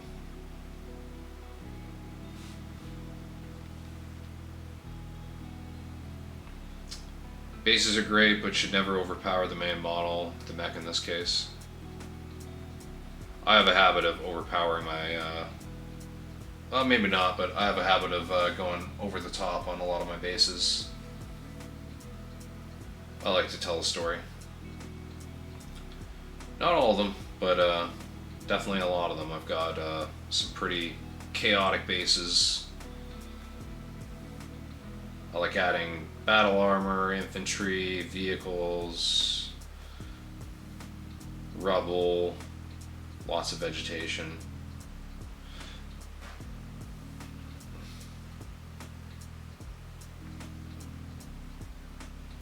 Whoops. I just got a little bit of gray paint on the toe. Just kind of flooding that with a little bit of water and rinsing it off. Good to go. I'm just trying to get the curb face painted without completely covering up the road. Pardon the angle here if this is hard to see. Okay. I do see a little bit of an area where I need to add some black gray. Okay. And then because there's rubble-ish kind of here, I'm going to also add like some of that chocolate brown. I'm going to add a little bit of black to this mix to darken it up a little bit. And again, I'm just kind of stippling this all over the place. Grabbing a few different browns. Grab just a little bit more of that chocolate brown, throw it onto my palette. I'm also going to grab a bit of the bloodstone preemptively because I'm going to use that on some of the greebles. So I'll just throw that on the palette. Can add that a little bit into some of the debris and detritus as well, because it does have a nice ruddy color. It's a nice rust tone, and very, very vibrant, very opaque. Adding more of this chocolate brown. I'm gonna add a little bit of the monster brown to the mix too.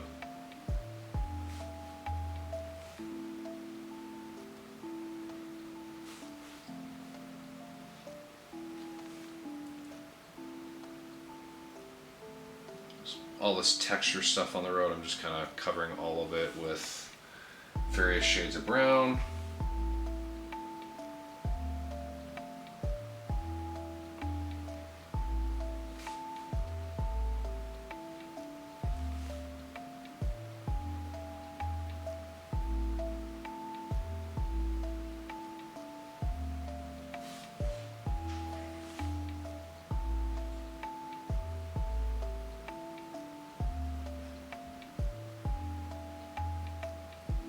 Part of my head. Okay. Add a little bit more of the darker chocolate brown to some of this stuff.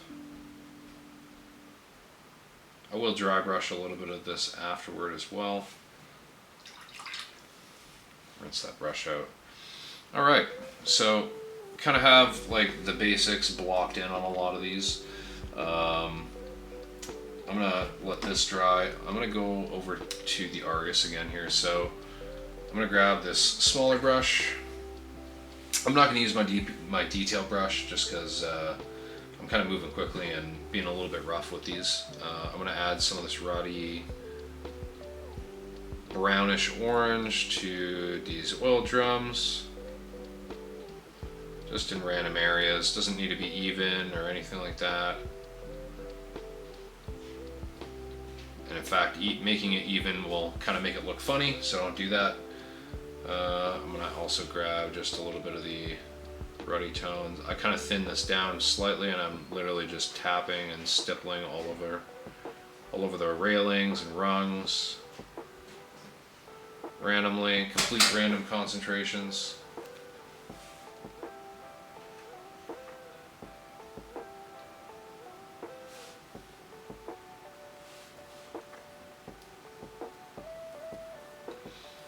And then once this is dry, I'll be able to dry brush all this stuff to make it look metallic. I'm going to grab just a little bit of the chocolate brown and add it to this little pile of debris. Same thing with a little bit of the monster brown.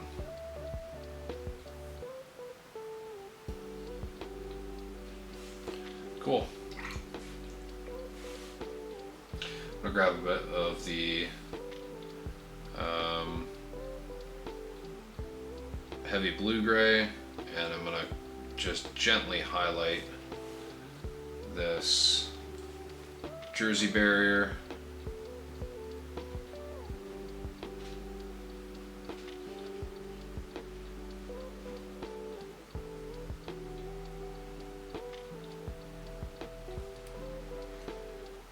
Kind of hit all these edges.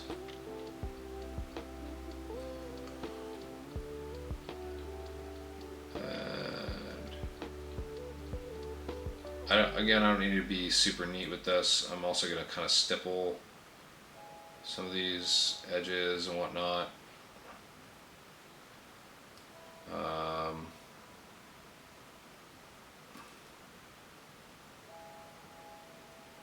Just like that. And I'm going to be adding a wash to this at some point as well.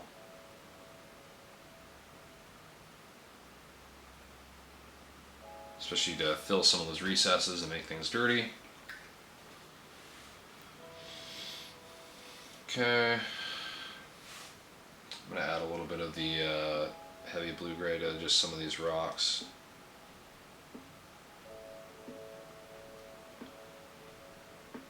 Or pieces of debris, whatever you want to call them. Go ahead and rinse that out. Okay, let's drop that down. I'm going to go ahead and pick this guy up.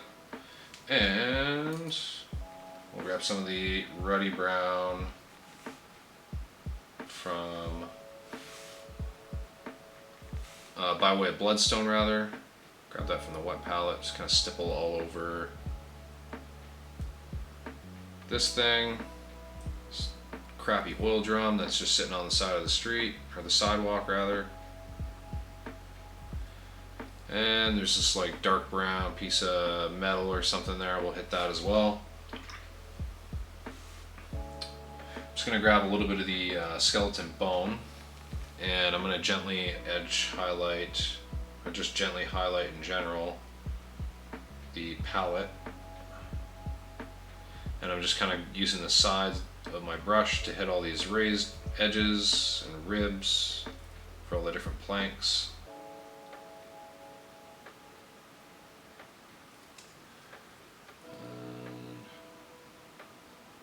And I'm going to hit this with a wash as well, so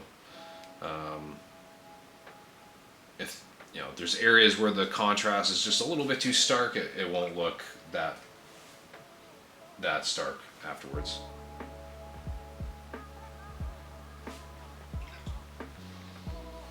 Okay, that's pretty good.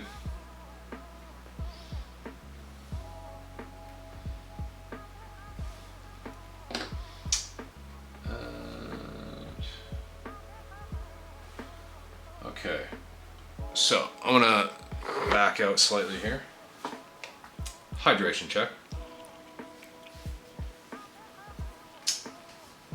Realmer, I say that, but one of my Black Knights has a busy base with an attacking elemental laying down, a crushed elemental, and a dead mech. Nice. I'd love to see that.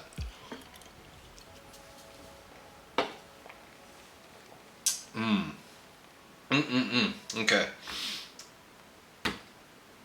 Dry brushing. I'm going to do a little bit of dry brushing. I'm going to use this fella. It's just a little chisel brush from a makeup brush set. I am going to grab a brighter gray by way of light gray from Vallejo Model Color, VMC. Got like 50 shades of gray here going on my palette. I'll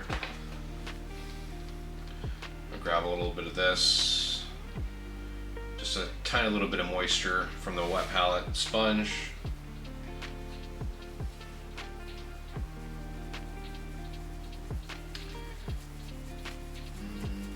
I'm gonna hit kind of the edges of the building here first, and some of the rubble.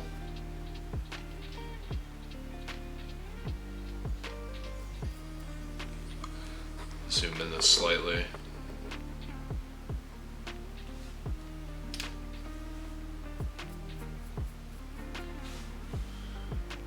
Grab a little bit more here. I'm going to add it kind of all over this stuff because I'm going to come back in with like the skeleton bone as well, and I'm going to dry brush over a lot of this rubble. So it's going to have a lot more tonal variation.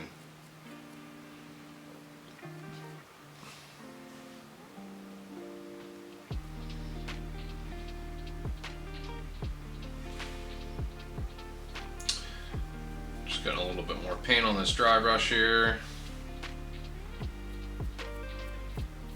Just going to gently dry brush the sidewalk a little bit. Nothing crazy.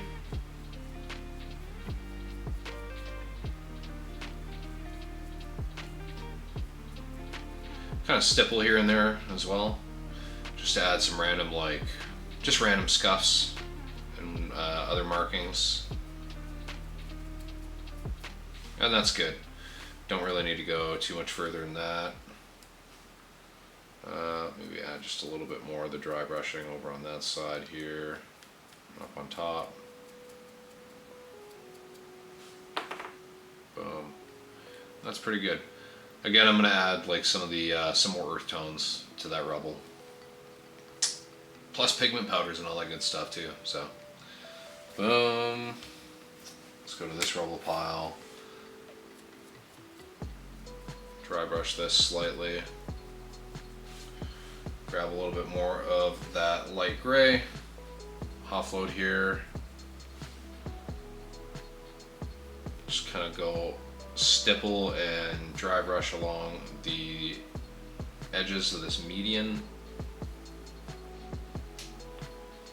And it's okay if you get some up on the guardrail, because I'm going to be coming in with that, or yeah, like I'm going to be coming in with that, coming in on that with a bit of metallics. I don't know what I'm trying to say. I can't English right now.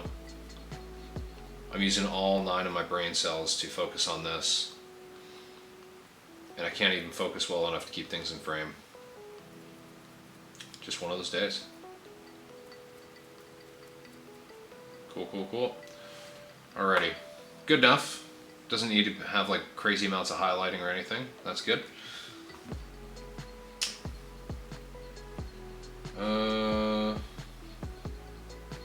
Yeah, I'm gonna add just a little bit more to my brush.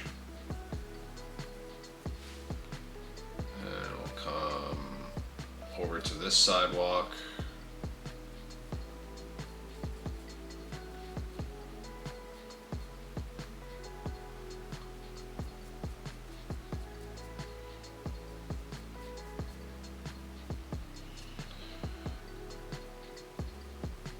I'll hit these piles as well, just to brighten them up. Cool. And then the Hellspawn. We hit the, again, just a little bit more paint on my brush, and I'll start hitting the sidewalk.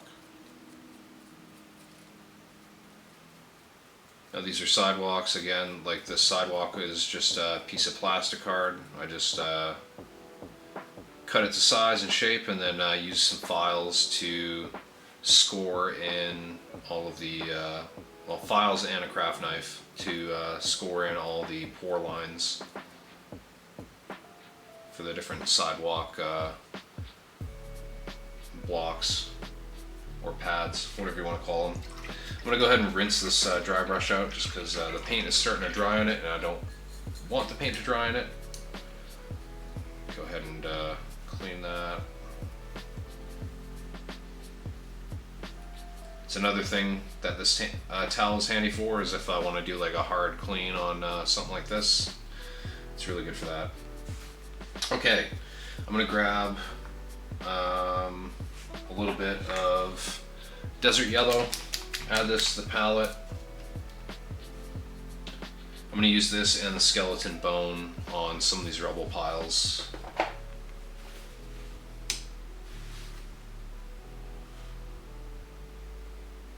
Literally getting a mix of the two.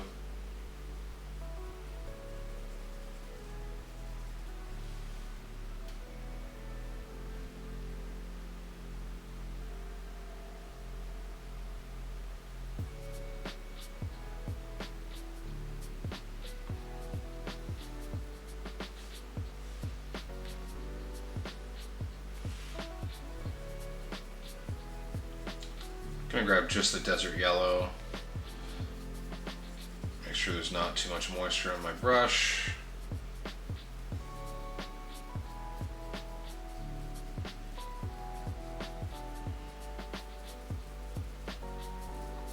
And I can kind of hit like different areas on the roadway with this color as well. I'm just gonna hit all this very, very liberally, just a little bit everywhere, all over the sidewalk and around the feet.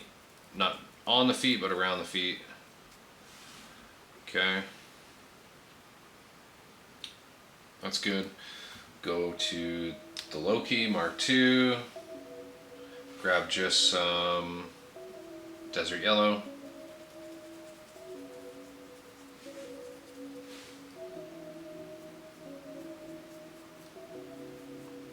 And again, I'm just going to kind of put this all over everything.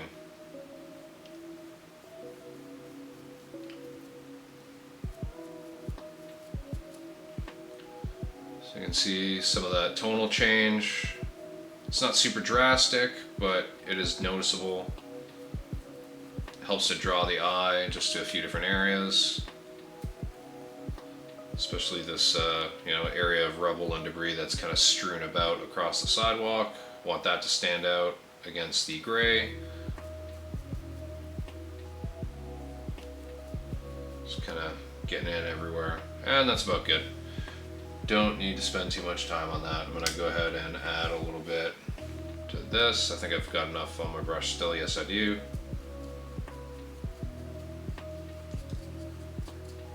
Kind of add a little bit to the sidewalk a little bit. All right. That's pretty good. All right, I'm going to rinse this off again, this dry brush. Dry it off on this towel. Make sure it's extra dry by testing it out on the paper towel. It's good. Okay, metallics. Let's grab some pig iron. So this is a little bit darker than gunmetal, just slightly darker. Gonna grab just a little bit of this.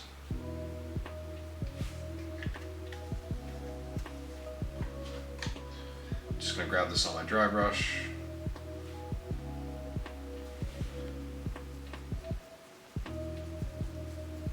And you really want to make sure you work most of this off. You want to leave a lot of the brown stuff showing through when you do the rusty metallics.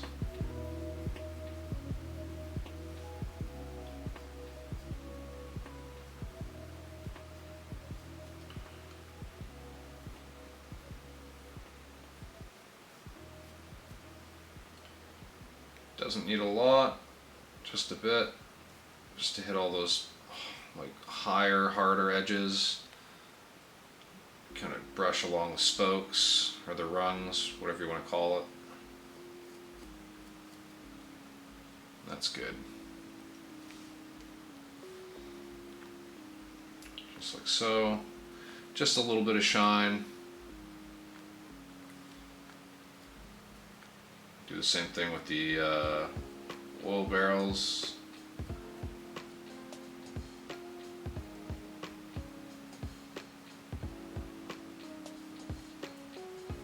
Just hitting on the back sides of them. I'm gonna add like a wash to the barrels as well, just to darken them down. And then I got this guy right here. This one's a little bit darker. It's kind of nice, a little bit of variation. All right, now time for those quick washes. I'm gonna do a wash over most things here. Actually, I'm gonna go ahead and grab Strong Tone and a little bit of black wash from Vallejo. I'm gonna zoom out here. I'll use this. So just a few drops of Strong Tone, 4, something like that. A little bit of black wash, do like 2 or 3 drops maybe. All right.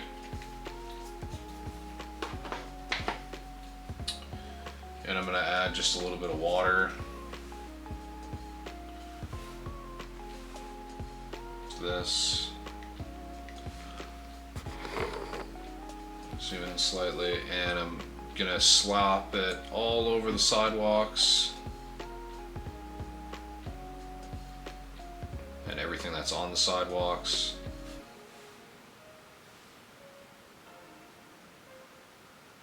Oops, let's get that in frame.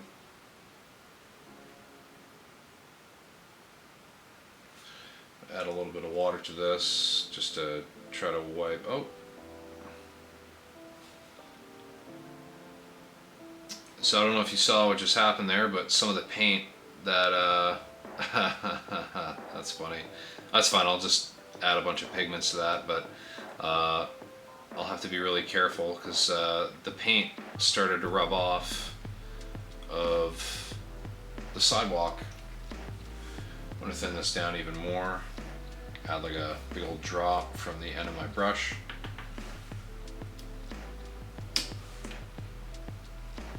I'm gonna add just a little bit of the wash to the palette.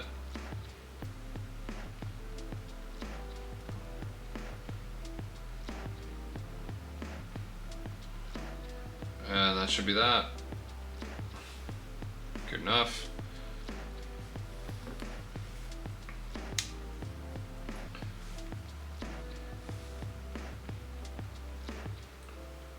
Add random areas of wash to all the debris. You don't want to put the wash on all the debris, because it'll look a little bit too uniform. So I just kind of stipple randomly. And then I'm gonna get some of this wash on the sidewalk as well.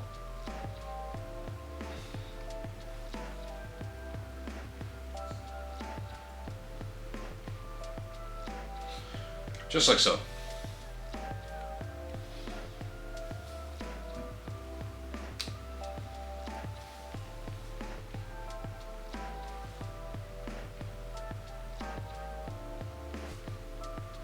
I'm going to do the sidewalk itself first, I think. I'm going to try not to have paint lift on this one.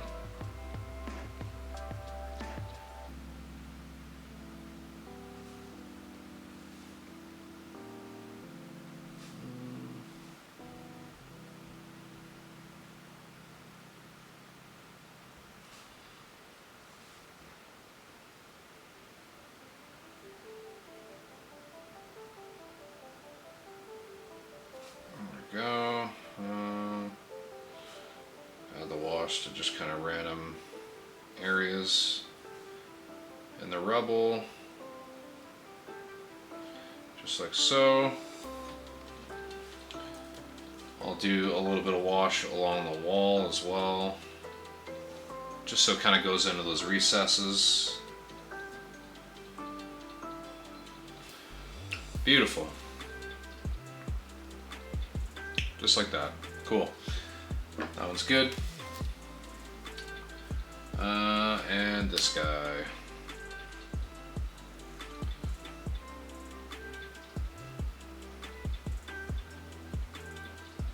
Just gonna get the wash all over the rusty barrels and the Jersey barrier.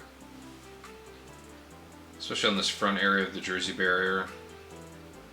It's like a little bullet hole or something, or like a ding. Fill that in. Nice little crack. Just adds the whole ambiance. And this mix of strong tone and black wash from Vallejo is giving us all the variation that we need. It does dry, sometimes slightly glossy, but that's not a problem because once I'm done painting all this, I will be hitting all of this with some ultra matte varnish, as well as a little bit of satin mixed in just to add some protection. But okay, so at this point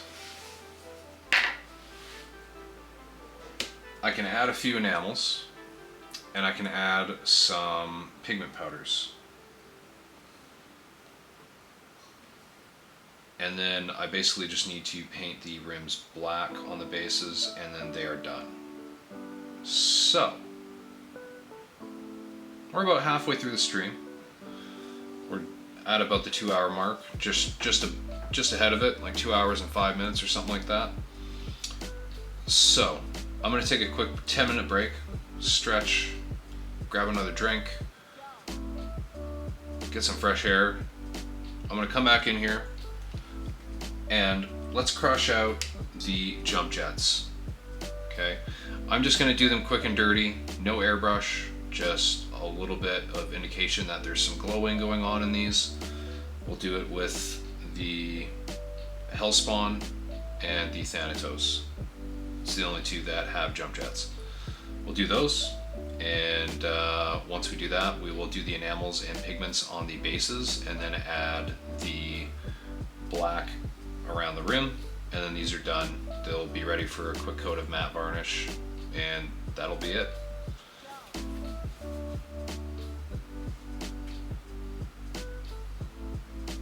Anyways, alrighty.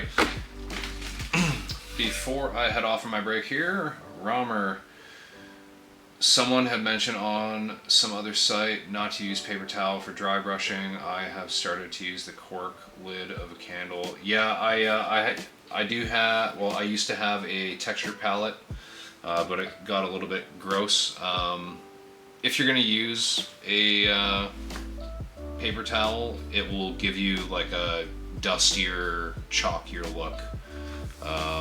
That said, when I don't have my texture palette, I can still moisten my dry brush, offload onto a paper towel, and I still have enough moisture to kind of get smooth edge highlights. But yeah, definitely having a texture palette is handy. Using cork, or if you take a bunch of random bits and cork and sand and stuff and glue them into like a lid and then prime that, it's a pretty good pretty good tool to have and use. Anyways, I'm going to step away for about 10 minutes. It is 9:12 right now. I will be back at around 9:22, folks.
Alrighty, folks.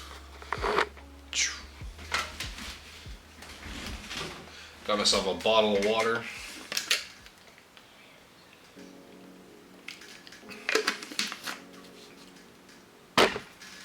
Alrighty. Just give that brush a bit of a rinse. Lost its point. Same with that one. I'm going to do a little bit of brush care. Probably a prudent thing to do. Just going to get a little bit of water.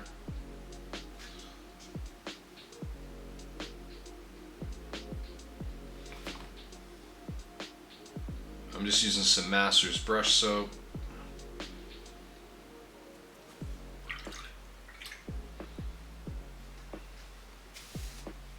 Just like that.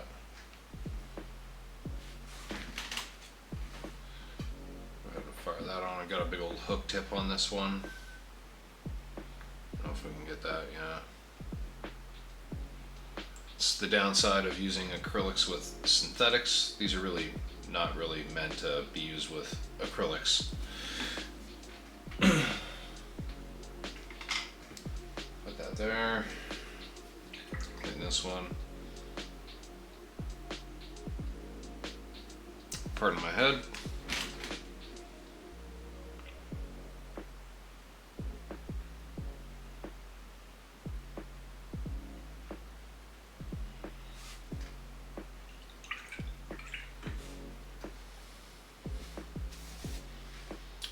I don't know what to do with my hands.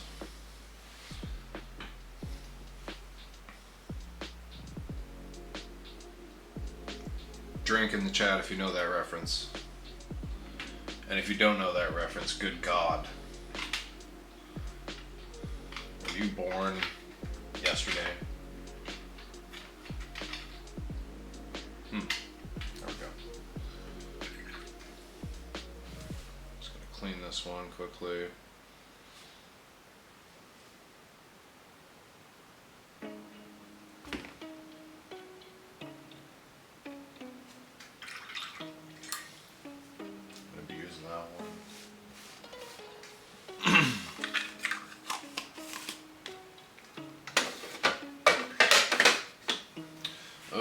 Dokily do.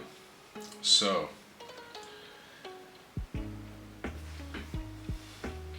there's a couple areas on the bottom of this I gotta touch up. I'm gonna grab just a little bit of the black gray.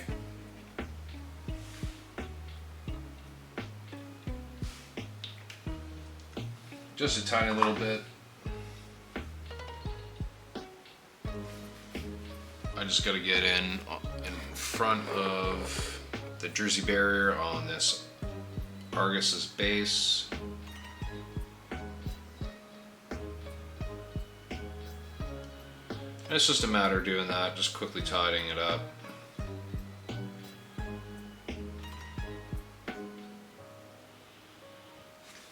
Okay. So,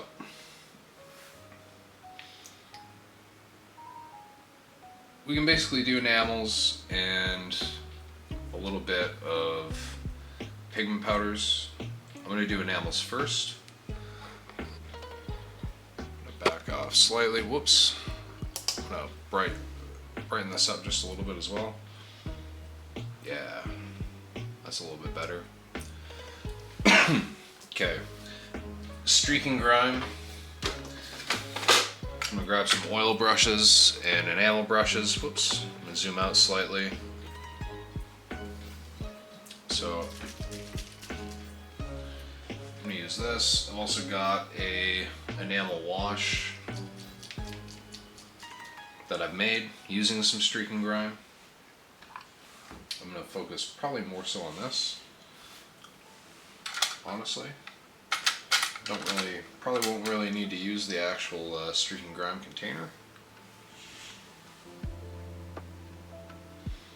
It is very important you don't mix, don't like rinse this off in your water.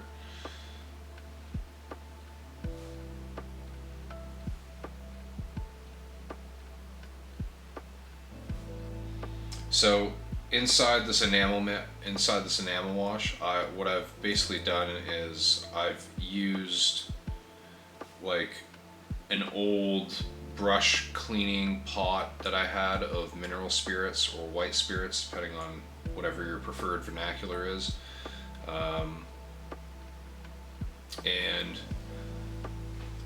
I used that mineral spirits for like cleanup and stuff, and some of that cleanup was with pigment powders. So there's actually like some very small amounts of pigment powders and a little bit of oil paints mixed in here, but in like the smallest amounts.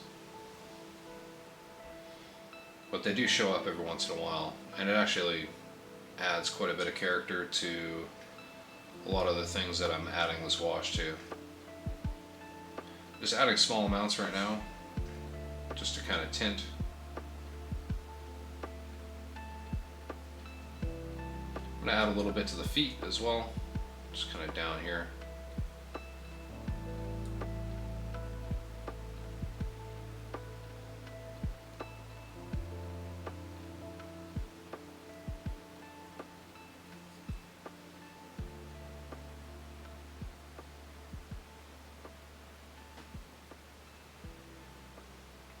Just going to kind of wipe along the edges. I don't really want a lot of this stuff to make its way onto the sides, just because I don't want to. Oh, and literally just by reflex, I almost dunked this in my water. Don't do that.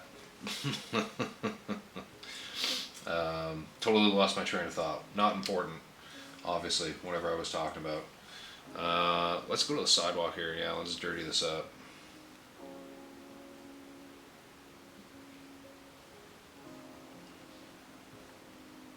And I reckon this little spot where paint lifted is barely going to be noticeable after this.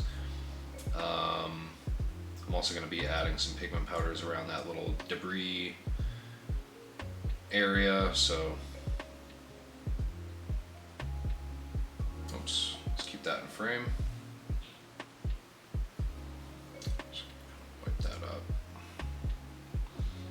Once the enamel dries, I can just kind of paint over with my black ink. It just sometimes, takes a little bit more effort to force it into a smooth coat. And then once I varnish it, it's good to go. Nice and sealed, protected. The acrylics won't go anywhere. Okay, that's good. Don't need to overdo that.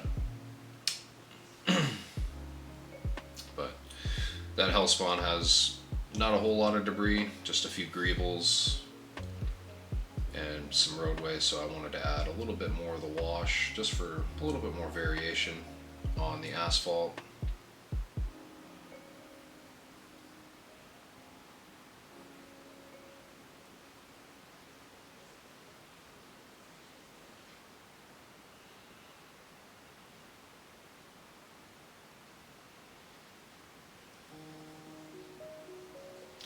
Using a pretty heavy amount of that streak and grime on this area. I'm gonna get it on the lower legs as well of the Thanatos here, I think. Methinks. Yarp. Let's get this side as well.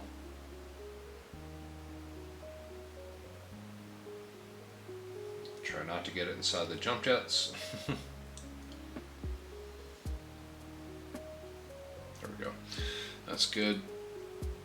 I'm gonna make sure I get the feet of the Hellspawn here before I move on. Just gonna.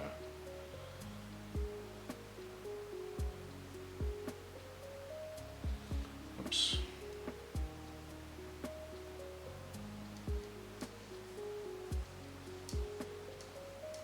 This is nice because this will kind of gently tint the decal on the lower leg there.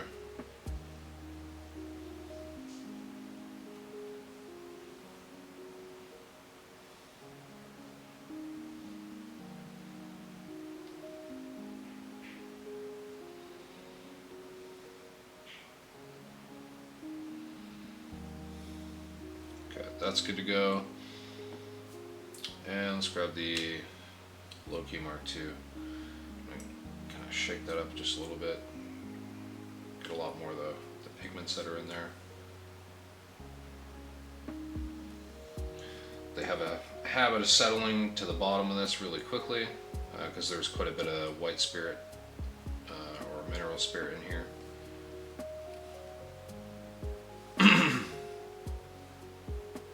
Just gonna add it all over here. I'll do it all over the legs as well, but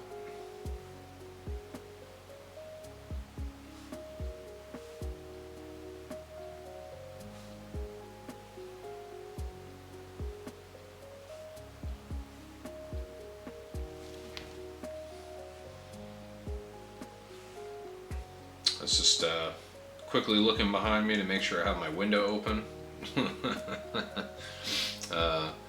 One thing, even though white spirits, mineral spirits, odorless mineral spirits, they're odorless, but there is most certainly still fumes, and they are not good for you. So definitely make sure you have a little bit of ventilation. Thankfully, I had thought ahead and already opened my window. Just double checking. Alrighty. These will take a little bit of time to dry here. Just gonna have a sip of water.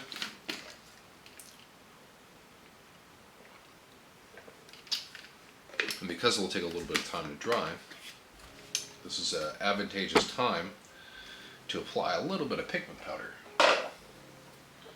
So I'm gonna zoom out.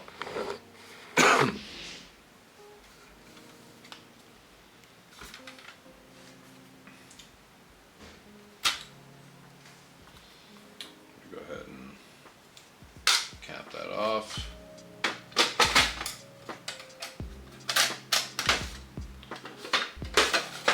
So there's a few ways that I apply pigment powders.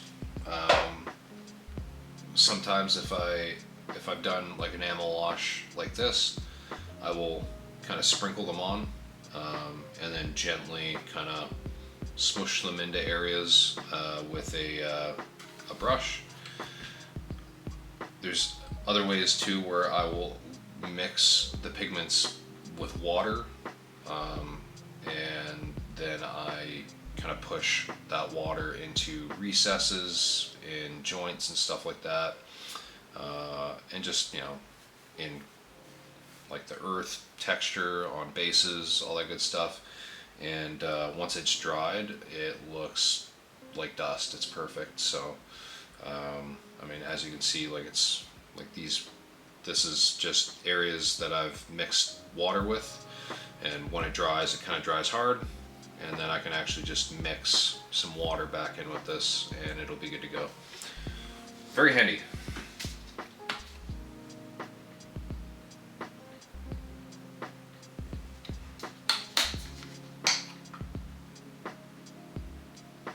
I'm gonna just add a little bit of water. I'm gonna let that sit, kind of hydrate, set that off to the side.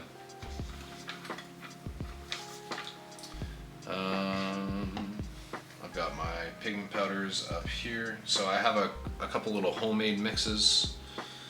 This one is a mix of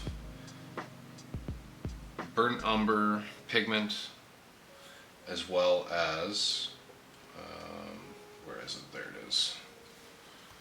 Secret Weapon Dark Yellow. This is kind of like a desert yellow. This is actually very similar in tone to this paint, so they go well together. So very handy to have this as well as that paint together. This mixed with a bit of this gives kind of like a bit of a slightly desaturated brown, which ends up being kind of similar to somewhere in between Monster Brown and Hammerfall Khaki. Somewhere in between these two colors. Put that back there. I'm gonna grab the Thanatos. I'm gonna put this on the post.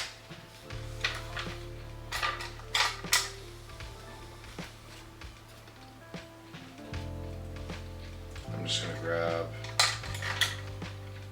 this brush. It's just a makeup brush. I'm gonna get like a lot of the excess off, and then here, I'll zoom this in slightly so folks can see what I'm doing. And then I quite literally, let's get this to focus, boom. I will just tap, and that's how I will offload it from my brush.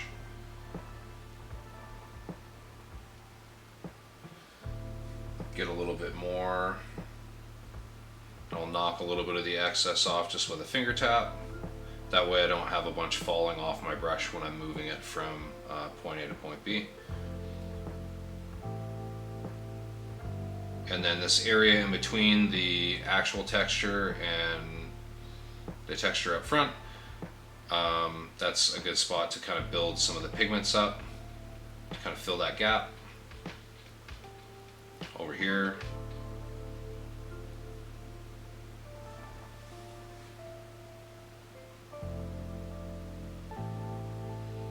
Turn this around.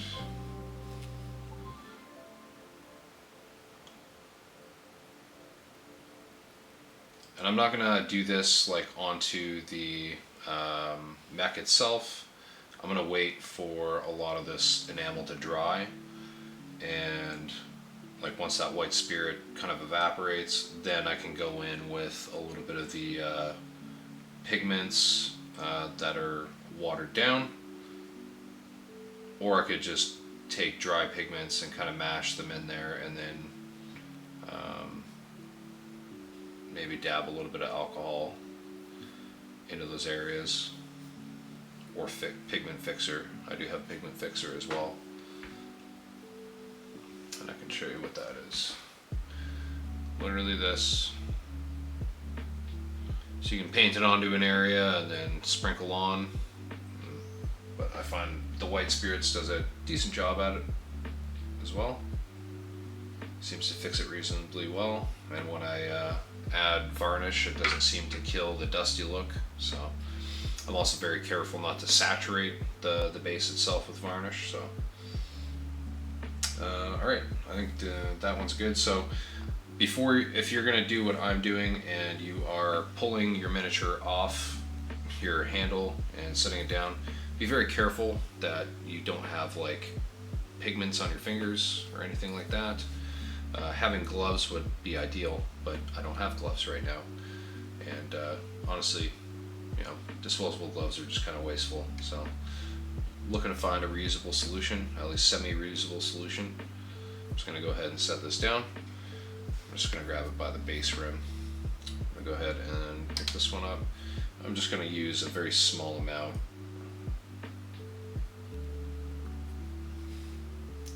Just a tiny bit.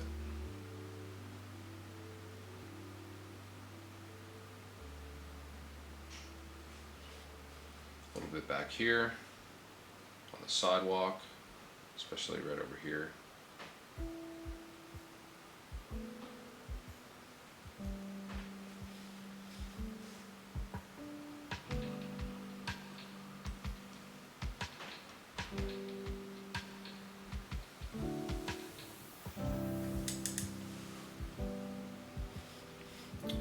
That's pretty simple.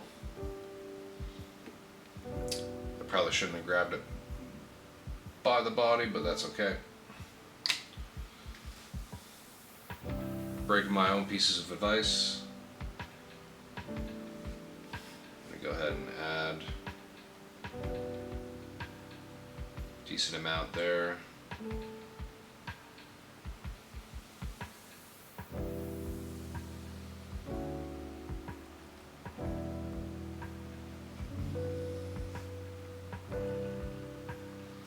Hitting off quite a bit here, just because there's a lot of debris right here, so I just want to add quite a bit of pigment powder there.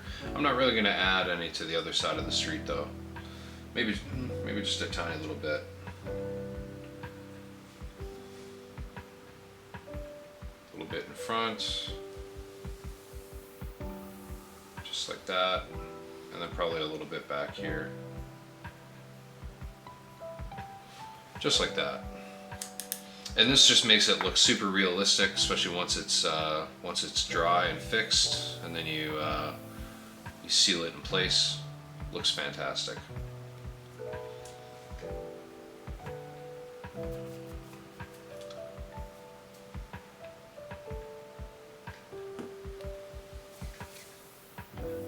Alrighty, so this one I'm definitely going to be adding quite a bit of the pigment powders. Whoops, that's about, actually I did tip that over. Thankfully there's not a lot in there. So I'm taking a relatively large clump.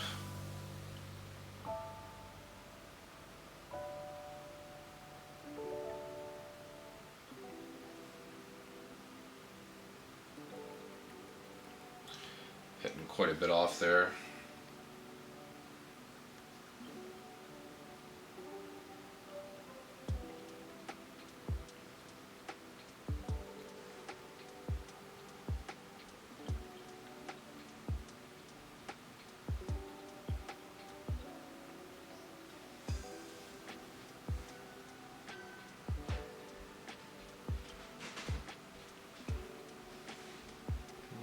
Oops. Just like so. Adding quite a bit. Just sitting around this building, just because there's lots of dust. This whole thing's blown out, so I'm gonna add a little bit more to this central area, spilling out between the feet, just like that, and then probably a little bit more on this the left side of the mech, and a little bit behind its foot, I think.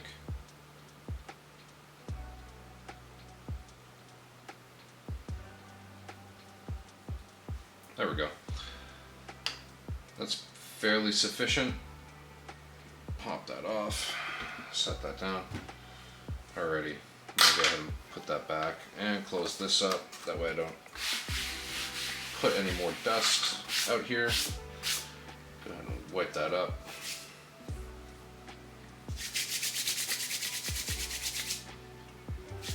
Pigments all over my hands.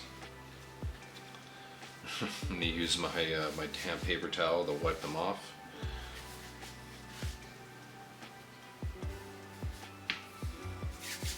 There we go.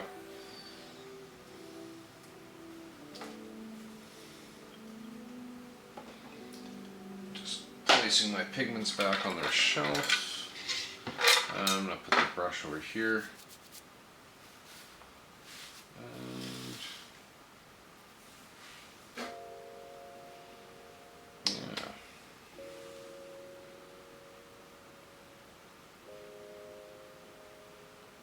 Lower halves of these should be hopefully dry within about an hour or so, like completely cured. Honestly, probably a half hour, I would say at most.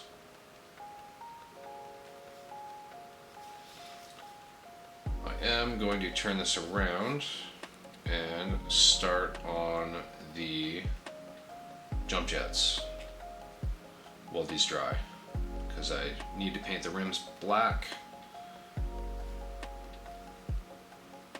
but I don't want to do that until this is dry. So I'm gonna go ahead and wet this bad boy.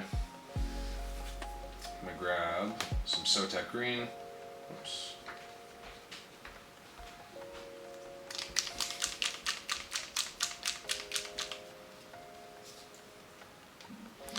Zoom out here slightly.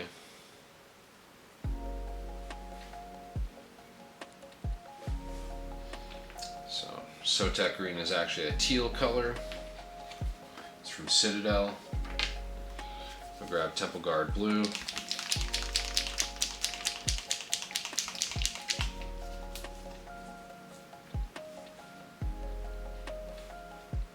That's good. And I'm also going to grab Arcane blue, and this is from Formula P3. Big fan of this paint. It's very vibrant, rich. Just seeing a big dirty hair on my wet palette here.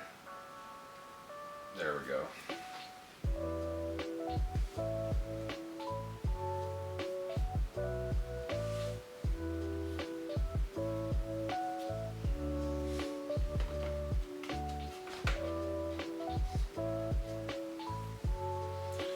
Go ahead and pop that off. So I'm actually going to grab a little bit of the, do things a little bit differently here, just to add a little bit of variation, a little bit of depth. I'm going to grab a little bit of the royal purple, and I'm going to put the royal purple as the base color for the jump jets.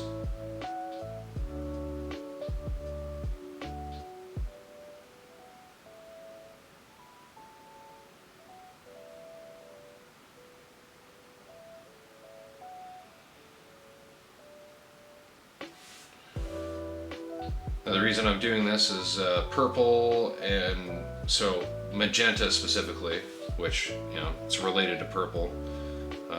Magenta is kind of like a complementary color for cyan blue. At least on the color wheel it is. And I like adding purple in as the base layer for blue, just because in the shading it looks really, really nice. And fun fact, purple is actually a really, really good shade color for green. It just yields a very different result than brown, which is what I have as an undercoat for this. Brown gives a much more earthy feel, whereas if you undercoat green with purple, you get a very rich, vibrant feel. Okay, I'm gonna go ahead and set this feller down, grab my Thanatos. Go ahead, and I need to hydrate this paint a little bit. It's drying out a little bit on the palette. It's been sitting there for a bit, and it's really, really dry in my room.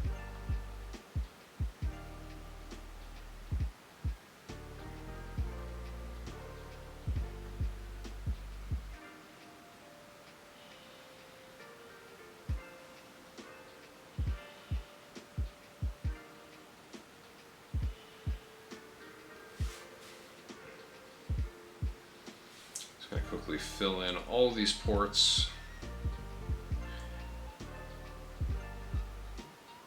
And you don't, like, you can just completely fill these ports pretty much up to the edge, because that's going to help with the light spill effect. We're not really gonna, I'm not gonna bother like painting object source lighting on, you know, like areas down here or anything like that. I'm just painting some basic ass jump jet glow, like internal glow.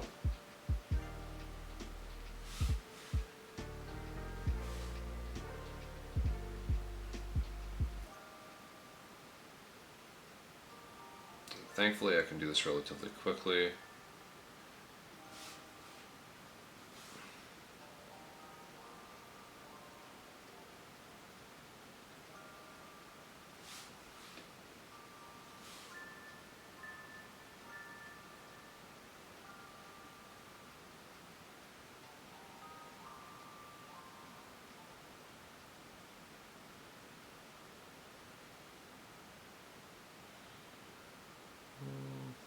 Okay.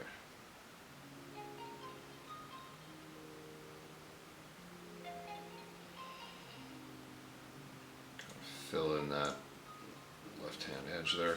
Okay, I'm gonna rinse off my brush. So the purple tone, like, I don't know how well you can see that on the camera. It's a dark purple, so it's not super noticeable.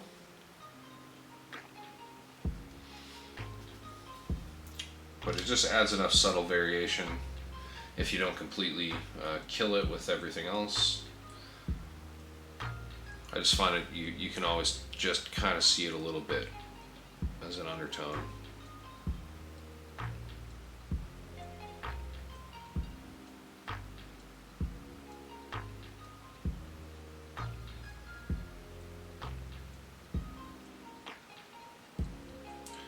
Just kind of fill in these ports with the Sotek green. I'm going to wick a little bit of this out.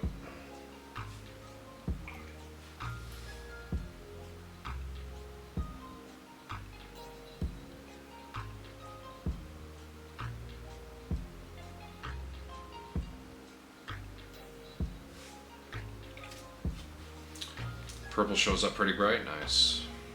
Yeah. Boom. Okay, I'm gonna let that dry. Come over to the Thanatos. Get a little bit of this.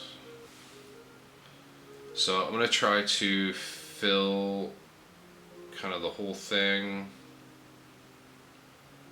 but kind of focus on the recess mostly.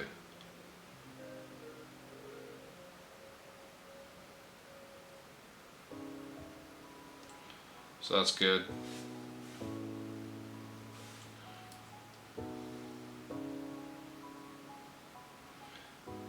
Trying to focus on coming like straight into these. And right now, because we're just building the blue, we don't need to be super tight along the edges with this. Again, we're still going for a little bit of light spill. As we increase in color value and brightness, I'm gonna want to kind of focus more towards the middle of these ports and have all that brightness concentrated towards the middle. So that part will be a little bit more tedious, but at least for right now I can kind of move relatively quickly. I still do need to be relatively neat, but not super neat. And the Thanatos just has these massive jump jet ports, so definitely makes it easy to get into them. And I think really the only awkward angle on this one is the jump jet port on the right leg, because it's kind of facing down, but still not terrible.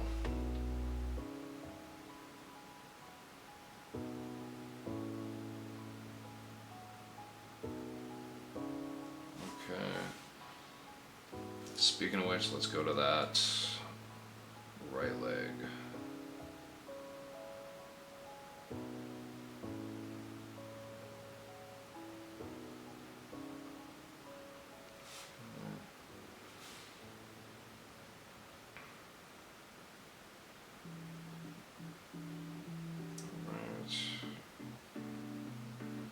Just gonna reinforce that one. Reinforce all these really. Ooh, good vibes with this song. Very cheerful. Alright, starting to build that up. Oops.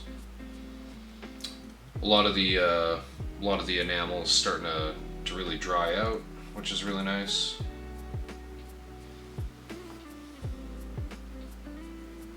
Oops.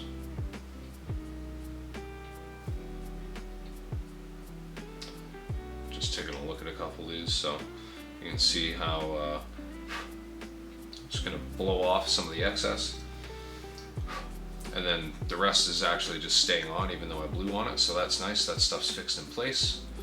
I don't really have to worry about that going anywhere unless I'm, manhandling that specific area a little bit too roughly.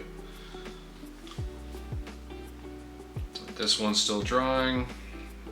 Kind of threw quite a bit of the wash on there, so it'll take a little bit of time. The same thing with this one. Still looks a little bit wet. Okay. I'm gonna go to Temple Guard Blue now for the jump jets. I'm gonna thin this out relatively well, probably by about 50%, so 50-50 mix of water to paint.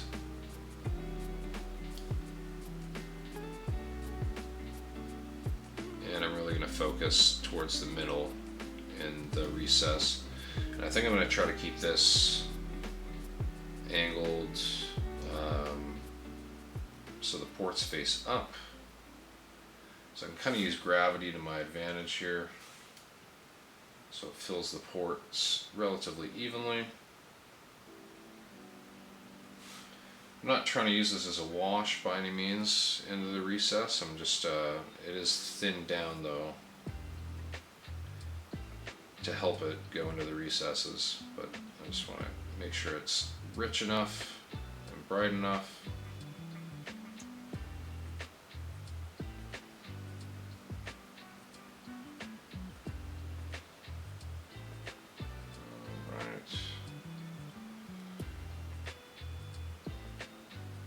Fill this one up and then I'll let that sit.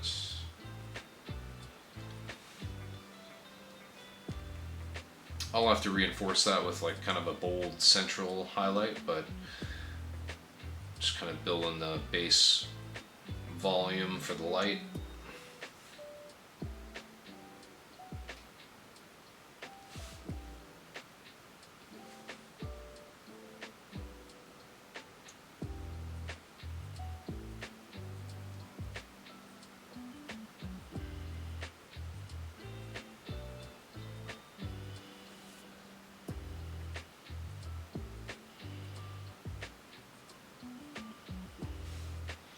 Alrighty, I'm going to let that dry for a bit. I'm going to actually tilt this thing forwards and literally lean it forwards, just that way the paint stays in those recesses.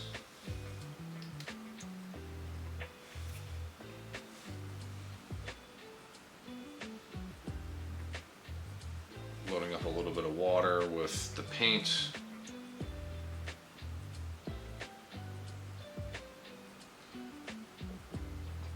Kind of sketching in the middle of the ports here.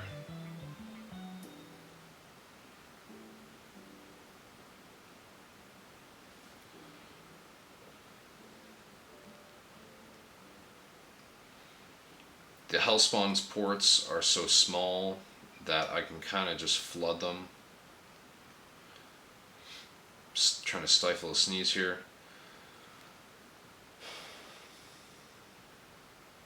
Oh, I wish that I actually would have just sneezed. Now my sinuses hurt. Oh boy. Anyways, the Hellspawn's ports are small enough that I can just kind of flood them a little bit with some of the thinned paint, and it's kind of, you know, good enough. But with these ones, they're pretty large Marge in charge jump chat ports, so I want to make sure that I, you know, kind of pay attention to at least a semi-realistic depiction. So I want to have most of the highlight concentrated towards the middle. So because of that, like I'm going to create like this nice soft ring of glow around, and then I want to kind of focus on the center. I'm going to do that with the arcane blue and a little bit of white ink. And that white ink is really going to push up that, really pump up the highlight in the middle there. Grab just a little bit more paint, just a tiny bit.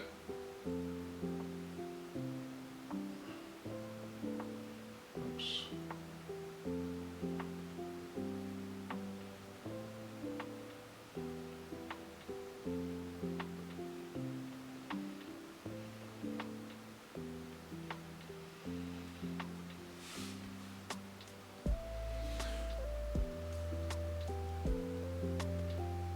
This one's a little bit awkward to get into, but that's okay. Just moving quickly. Rinse that out. Okay. It's coming along nicely. I'm just gonna reinforce a little bit up top here.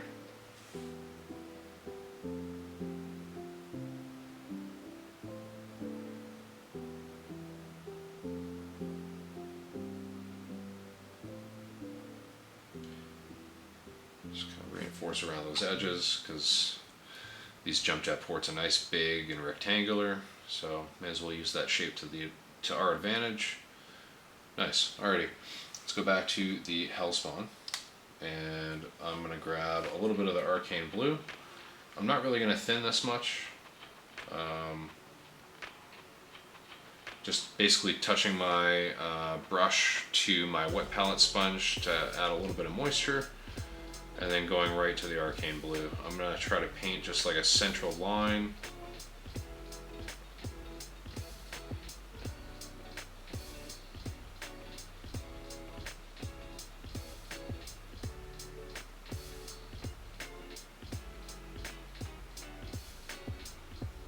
If I can get that central line going, then that'll really sell the glow. And then after I paint kind of this color in as a highlight for all these ports, I want to add a little bit of white ink to the mix and paint like a even smaller central highlight, and that'll really help to sell the object source lighting idea, concept of a plan, be a concept of a jump jet.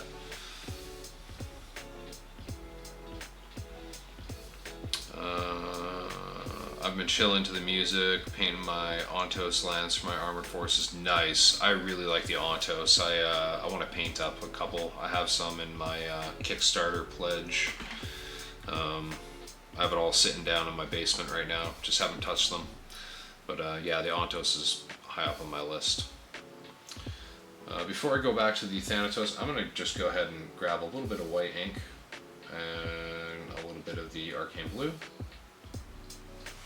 Offload some of that there. I'm gonna go back and grab a little bit more of this, and this. So this is significantly brighter. I'm gonna add just a little bit more white ink to the mix. I want this to be a super bright highlight.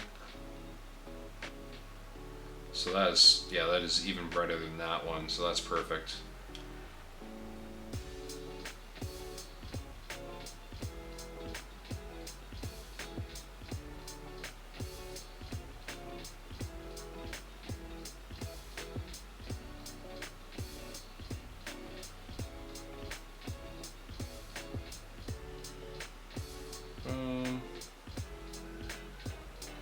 Just a quick central highlight, really small, and honestly the smaller the better.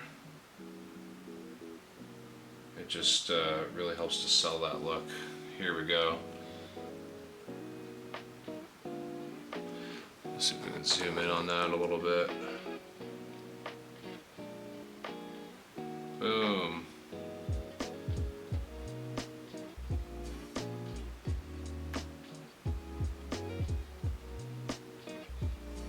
Nice and bright.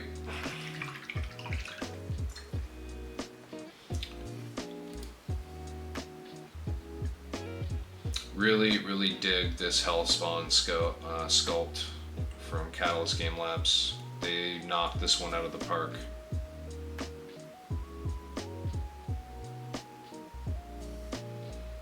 Boom. Love it. Alrighty. I'm gonna set that one down and go back to the Thanatos. I'm gonna grab just a bit of the pure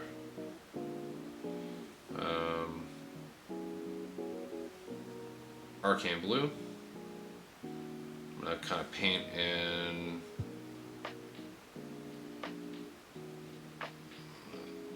kind of the middle.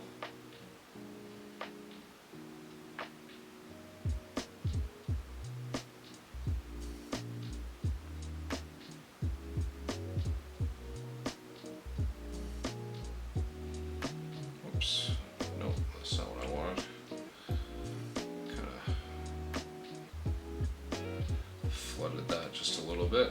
Not what I wanted. Just gonna rinse that out just a little bit with the brush. Zoom this out slightly so you don't feel claustrophobic watching this. There we go. I think that's a bit better. I'll be able to fix that on the next pass.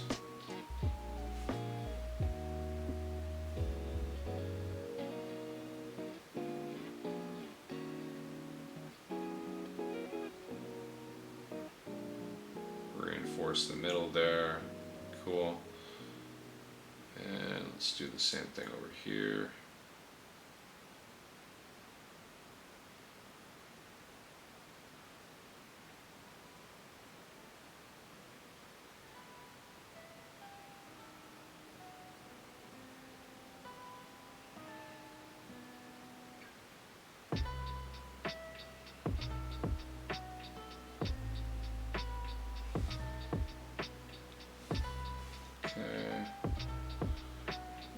just a little bit more of the arcane blue onto my brush.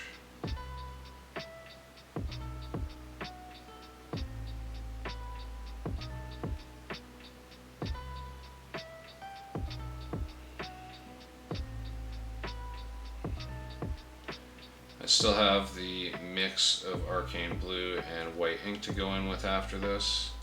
So that'll be kind of that final highlight to really punch up the brightness in the middle.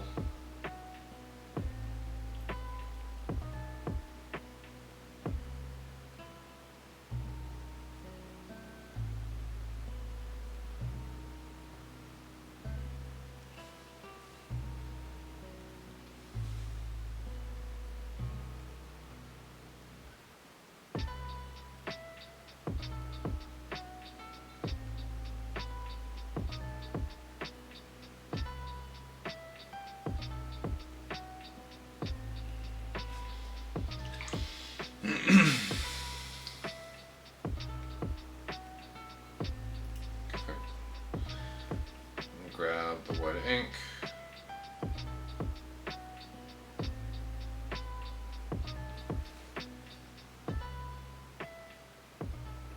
That's pretty bright.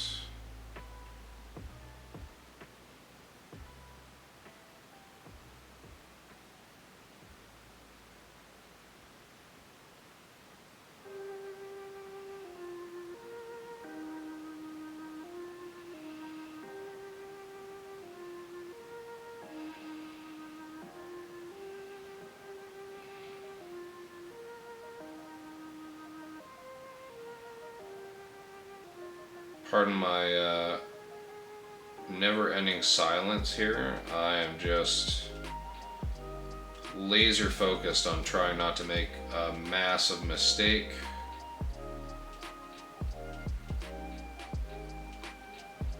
Because this is a bit of a tight area to work within. Not super tight, but tight enough that I'm just riding that. I'm in my flow state. Boom.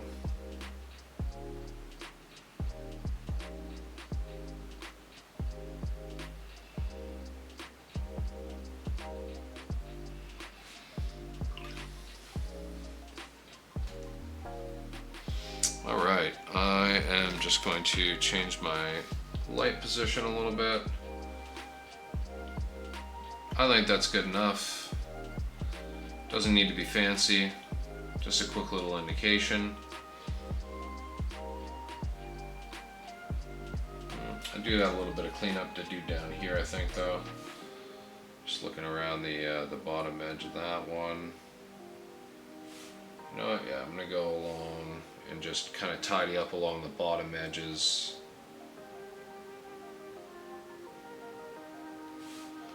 Just add a little bit of the Temple Guard blue, kind of along the bottom edge of the jump jet port, just to kind of firm that up, and that's going to help to sell the jump jet glow as well. If all those bottom upward facing edges on the jump jet ports are blue, yeah, that's good. They felt like they were missing something. I think that was it.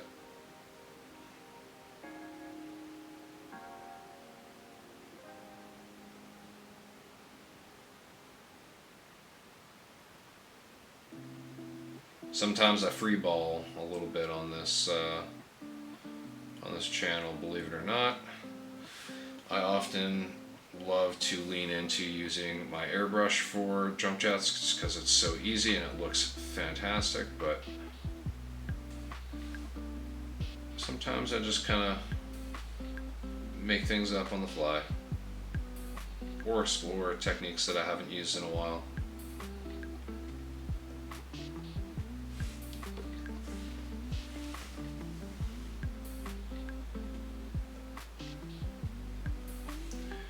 I'm just going to kind of come along the left side of this guy.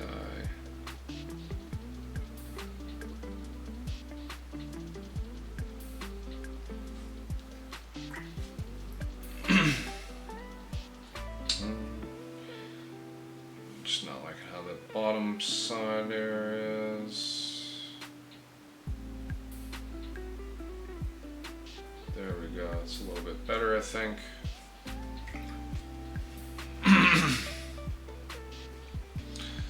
I think that's pretty good. Just trying to, oh, that's a little bit too low. Y'all can let me know how that looks on your end. I think that's good enough. Sells the point. And as you can see, a lot of this is drying now. And it is fixed in place. Pretty snazzy. Alrighty. So what I'm gonna do now, zoom out slightly. I'm gonna go ahead and grab the pigment powder mixtures that I have rocking over here.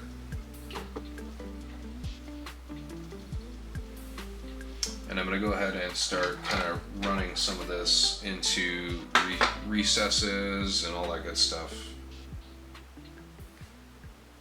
So mostly on the feet. And once this dries, this will be largely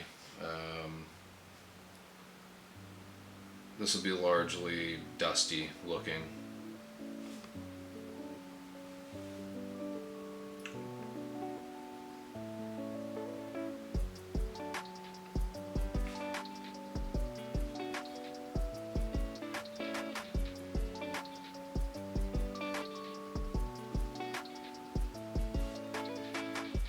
The nice thing is, like, you can just come in with a little bit more water and just kind of push it around, thin things out.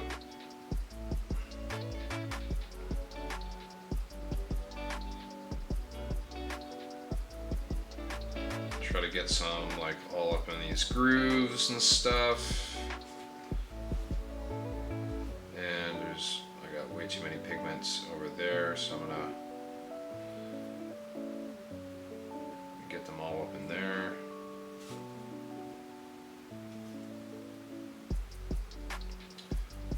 I've got a lot of pigments on this foot, so I'm just kind of pushing a lot of these around, trying to be careful not to push them into the jump jet ports.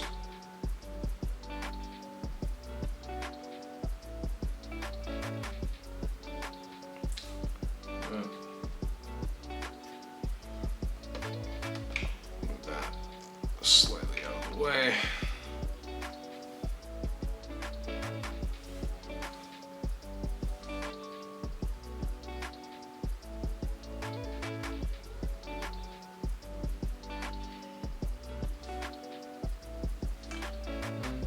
Add just a little bit more.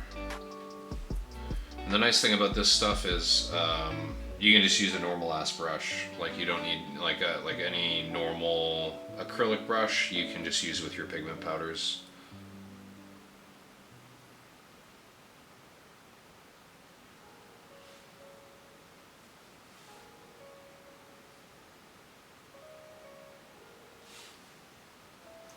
And that's good enough. I'm gonna leave that. Grab this guy.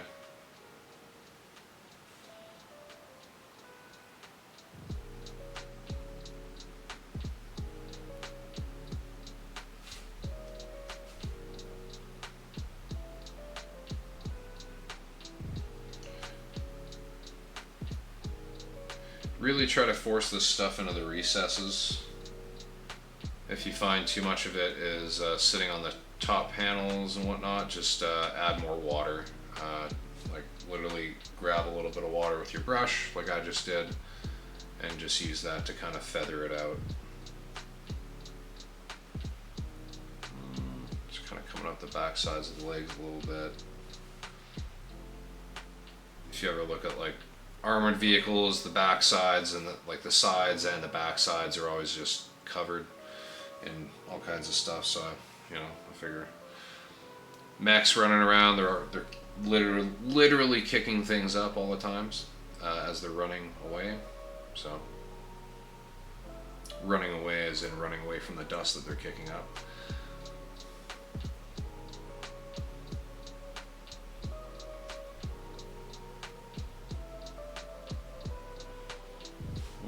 Just add a little bit more to this one.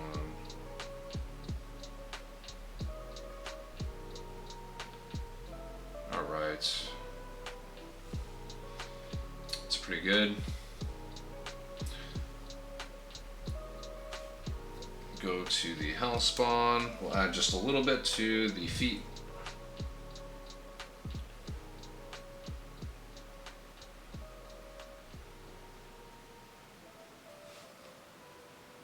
I'm trying not to dip this too deep into the little pot. I don't want to pick up a huge amount of pigments. I'm just trying to get a little bit.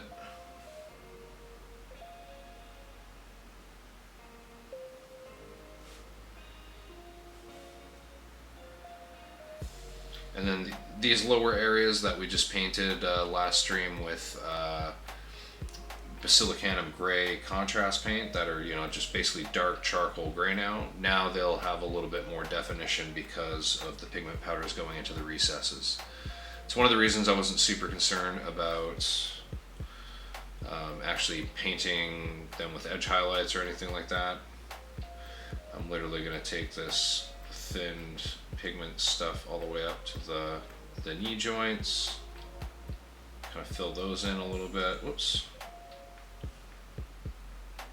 Just because reasons.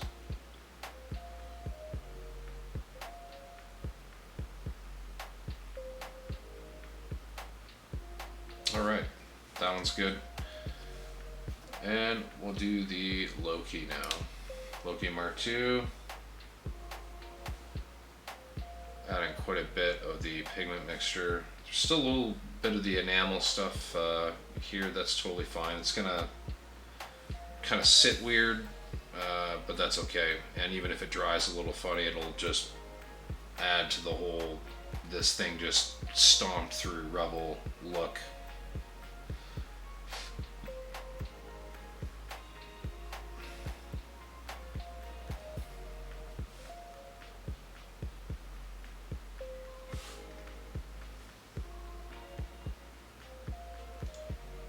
Just using a little bit of water to kind of spread out a little bit of the heavier pigment solution that I've made.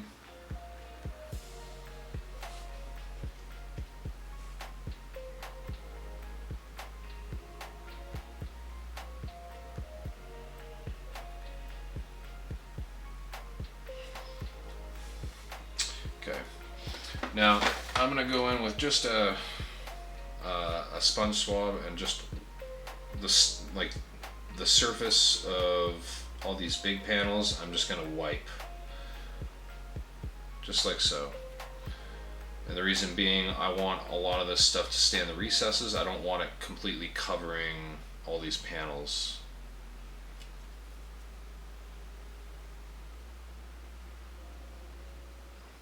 Just like so. Okay. That's good. I'm gonna go. I think that's good.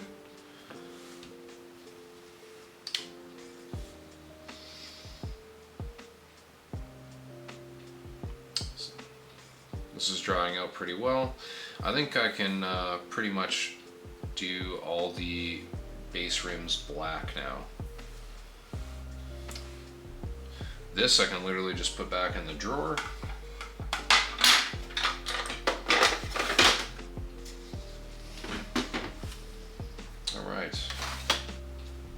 Set that sponge swab off to the side.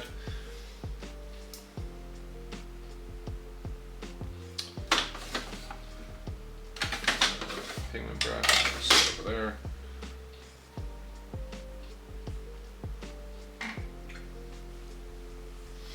Okay, I'm gonna leave that one there. I'm gonna grab my #1 brush from Vallejo, which is really a #2.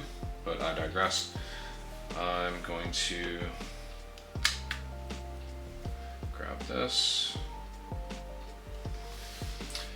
Rammer, oh yeah, same message. Okay, no new messages. I just wanted to make sure I wasn't ignoring you folks in chat if you folks had been saying anything, but you haven't. So quiet.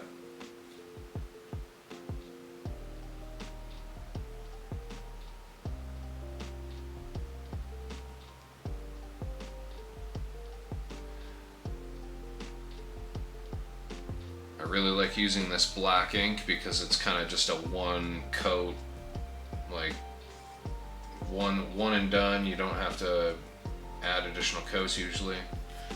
It's super highly pigmented, so for base rims it's great.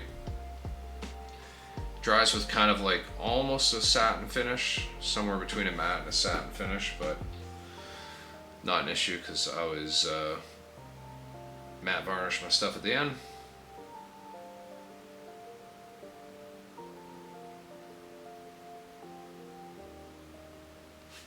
I'm going to go ahead and add just a little bit more ink to my palette. So I'm actually running out. I'd only had the one drop added before. I'm going to add two, just because I want to use a good amount on these base rims to make sure they're well saturated with the color. Oops. Add a little bit more. Boom. Nice strong coat. Go ahead and rotate this guy.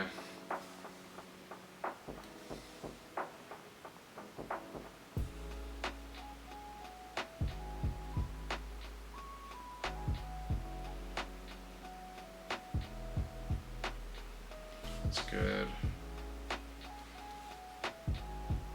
I always love this part of the process because you're you know, kind of vignetting everything. For me, it's kind of like that step at the end of doing the canopies and doing that little black border that I do, just to kind of makes it, you know, everything's properly delineated. You know exactly where everything is. And for me, this is always like one of the, if not, you know, it's at least one of the last steps, if not the last step. So. And for me, it's usually the last step. Not always, but usually.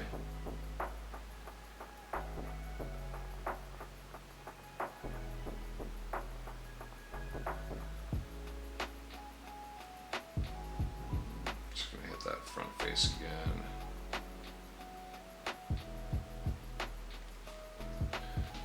There we go. Let that dry. Use my painting hand to pick this guy up and set him down over here.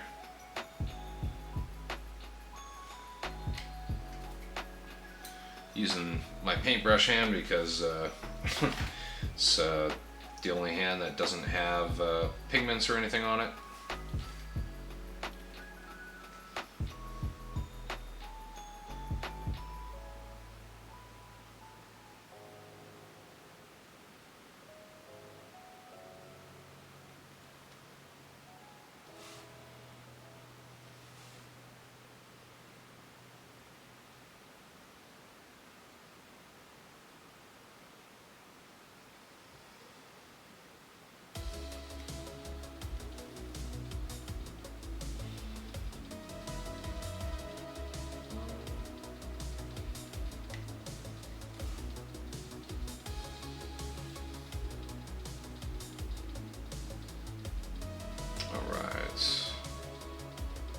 So close to being done this. I'm actually really happy I managed to finish all these over the course of the 3 streams because I had a goal in mind and I wanted to spend no more than 4 hours per miniature, and I managed to actually do that. I normally nitpick the hell out of everything, which inevitably leads me to spending like 10 to 12 hours on a miniature, and before I had a kid, that was very doable. My weekends were pretty wide open, even, you know, with my wife in the picture. But now that is just not the case. So my, any, method I can come up with to get more painted in less amount of time, I'm all in.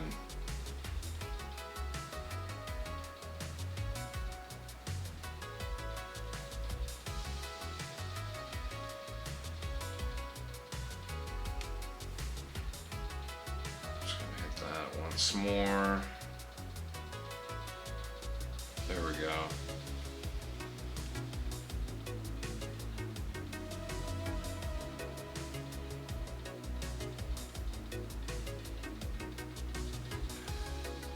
Alrighty. 2 down, 2 to go. I'm going to do the Hellspawn first just because it gives the Hellbringer or the Loki Mark II just a little bit more time to dry around the feet. Not that I'm worried about the base room necessarily being wet still, but just having all those enamels dry is just would make me feel better.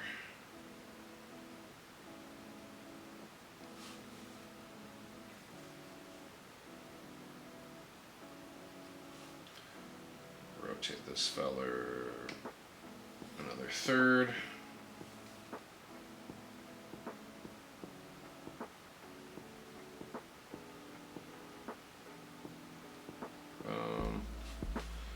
Grab just a little bit more ink.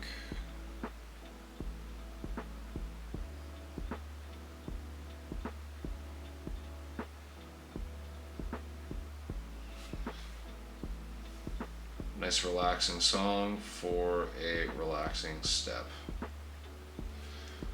So we're almost done, folks. And this worked out because the stream will be over in the not too distant future anyway.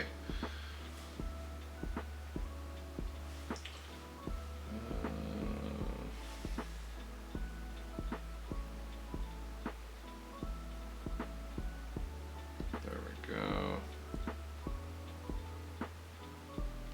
I actually need to add another drop or so. Probably just do 2 drops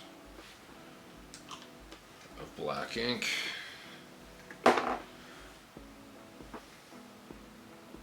Hit that same one again, and then go on to this one.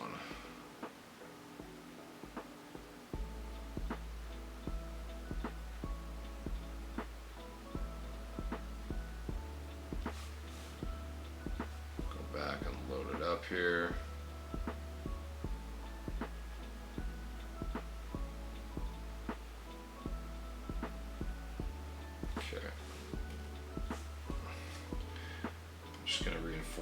These front two because I can just see a couple areas that need it.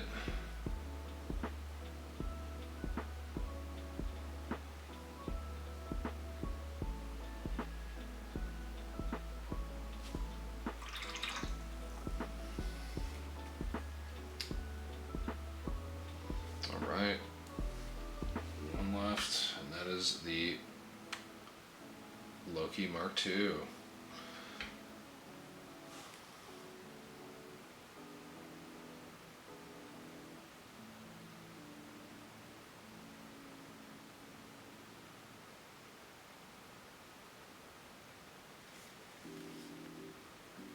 All right.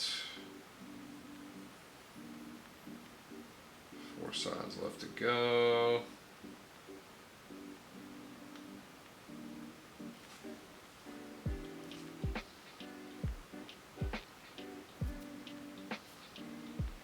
Rotate that.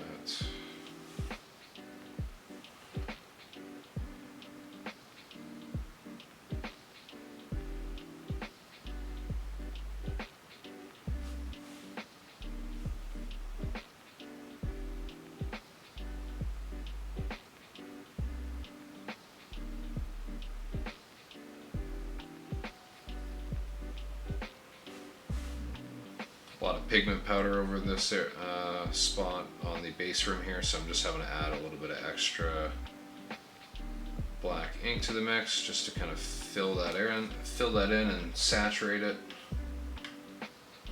Not a big deal.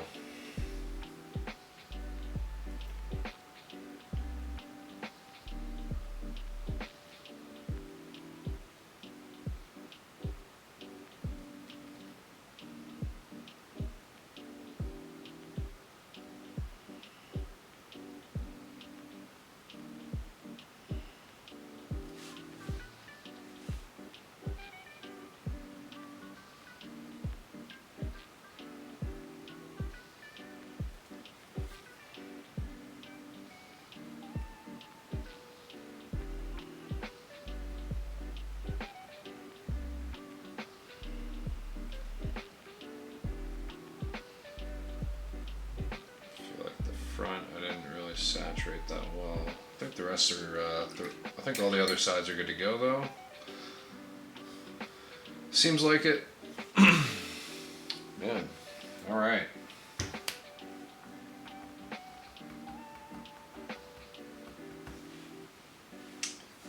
Crazy, we did it. We got all 4 complete. It's, man.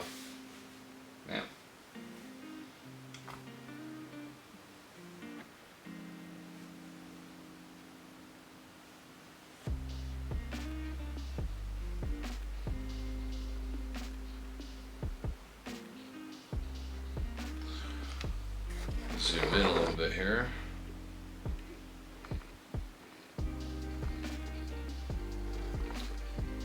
Boom.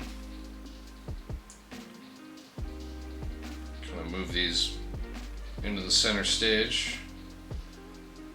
Allow myself to catch my breath.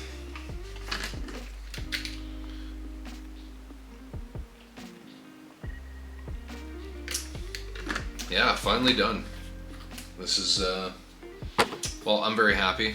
Yeah,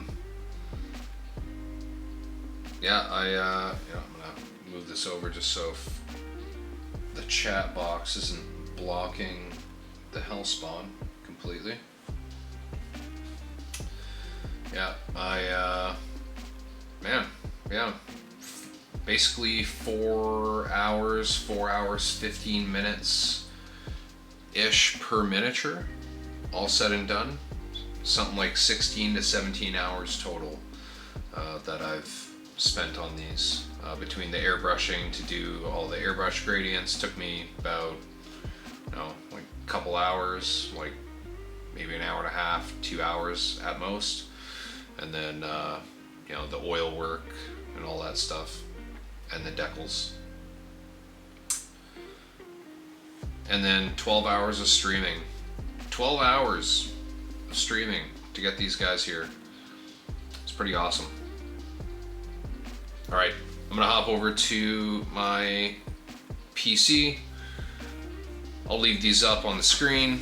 I'll just change mics.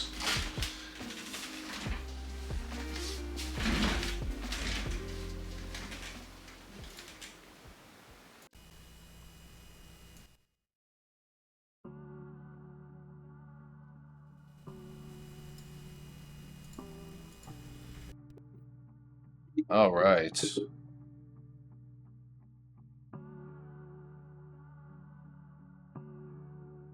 They might pass for tabletop standard.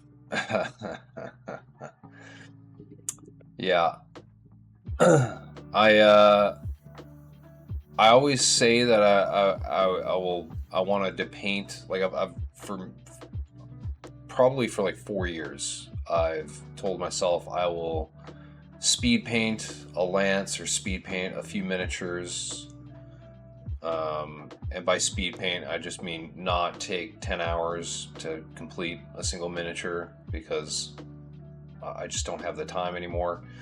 And I'm very happy that I finally was able to do this. I would like to, I think next time I'll probably make the basing style less involved. I'll probably just do like basic ass soil and maybe add a few grass tufts or something at the end. or maybe not even any tufts. I'll do like lunar or desert base. That way it'll just be quick and easy. Do some paint layering, a little bit of dry brushing, add some pigments, boom, done. Base is complete. No details to fuss about with, none of that. That'll definitely shave off some time.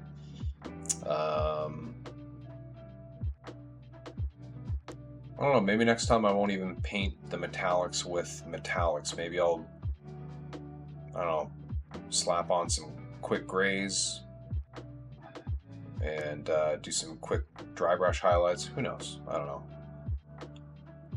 Yeah, this is definitely a fun project.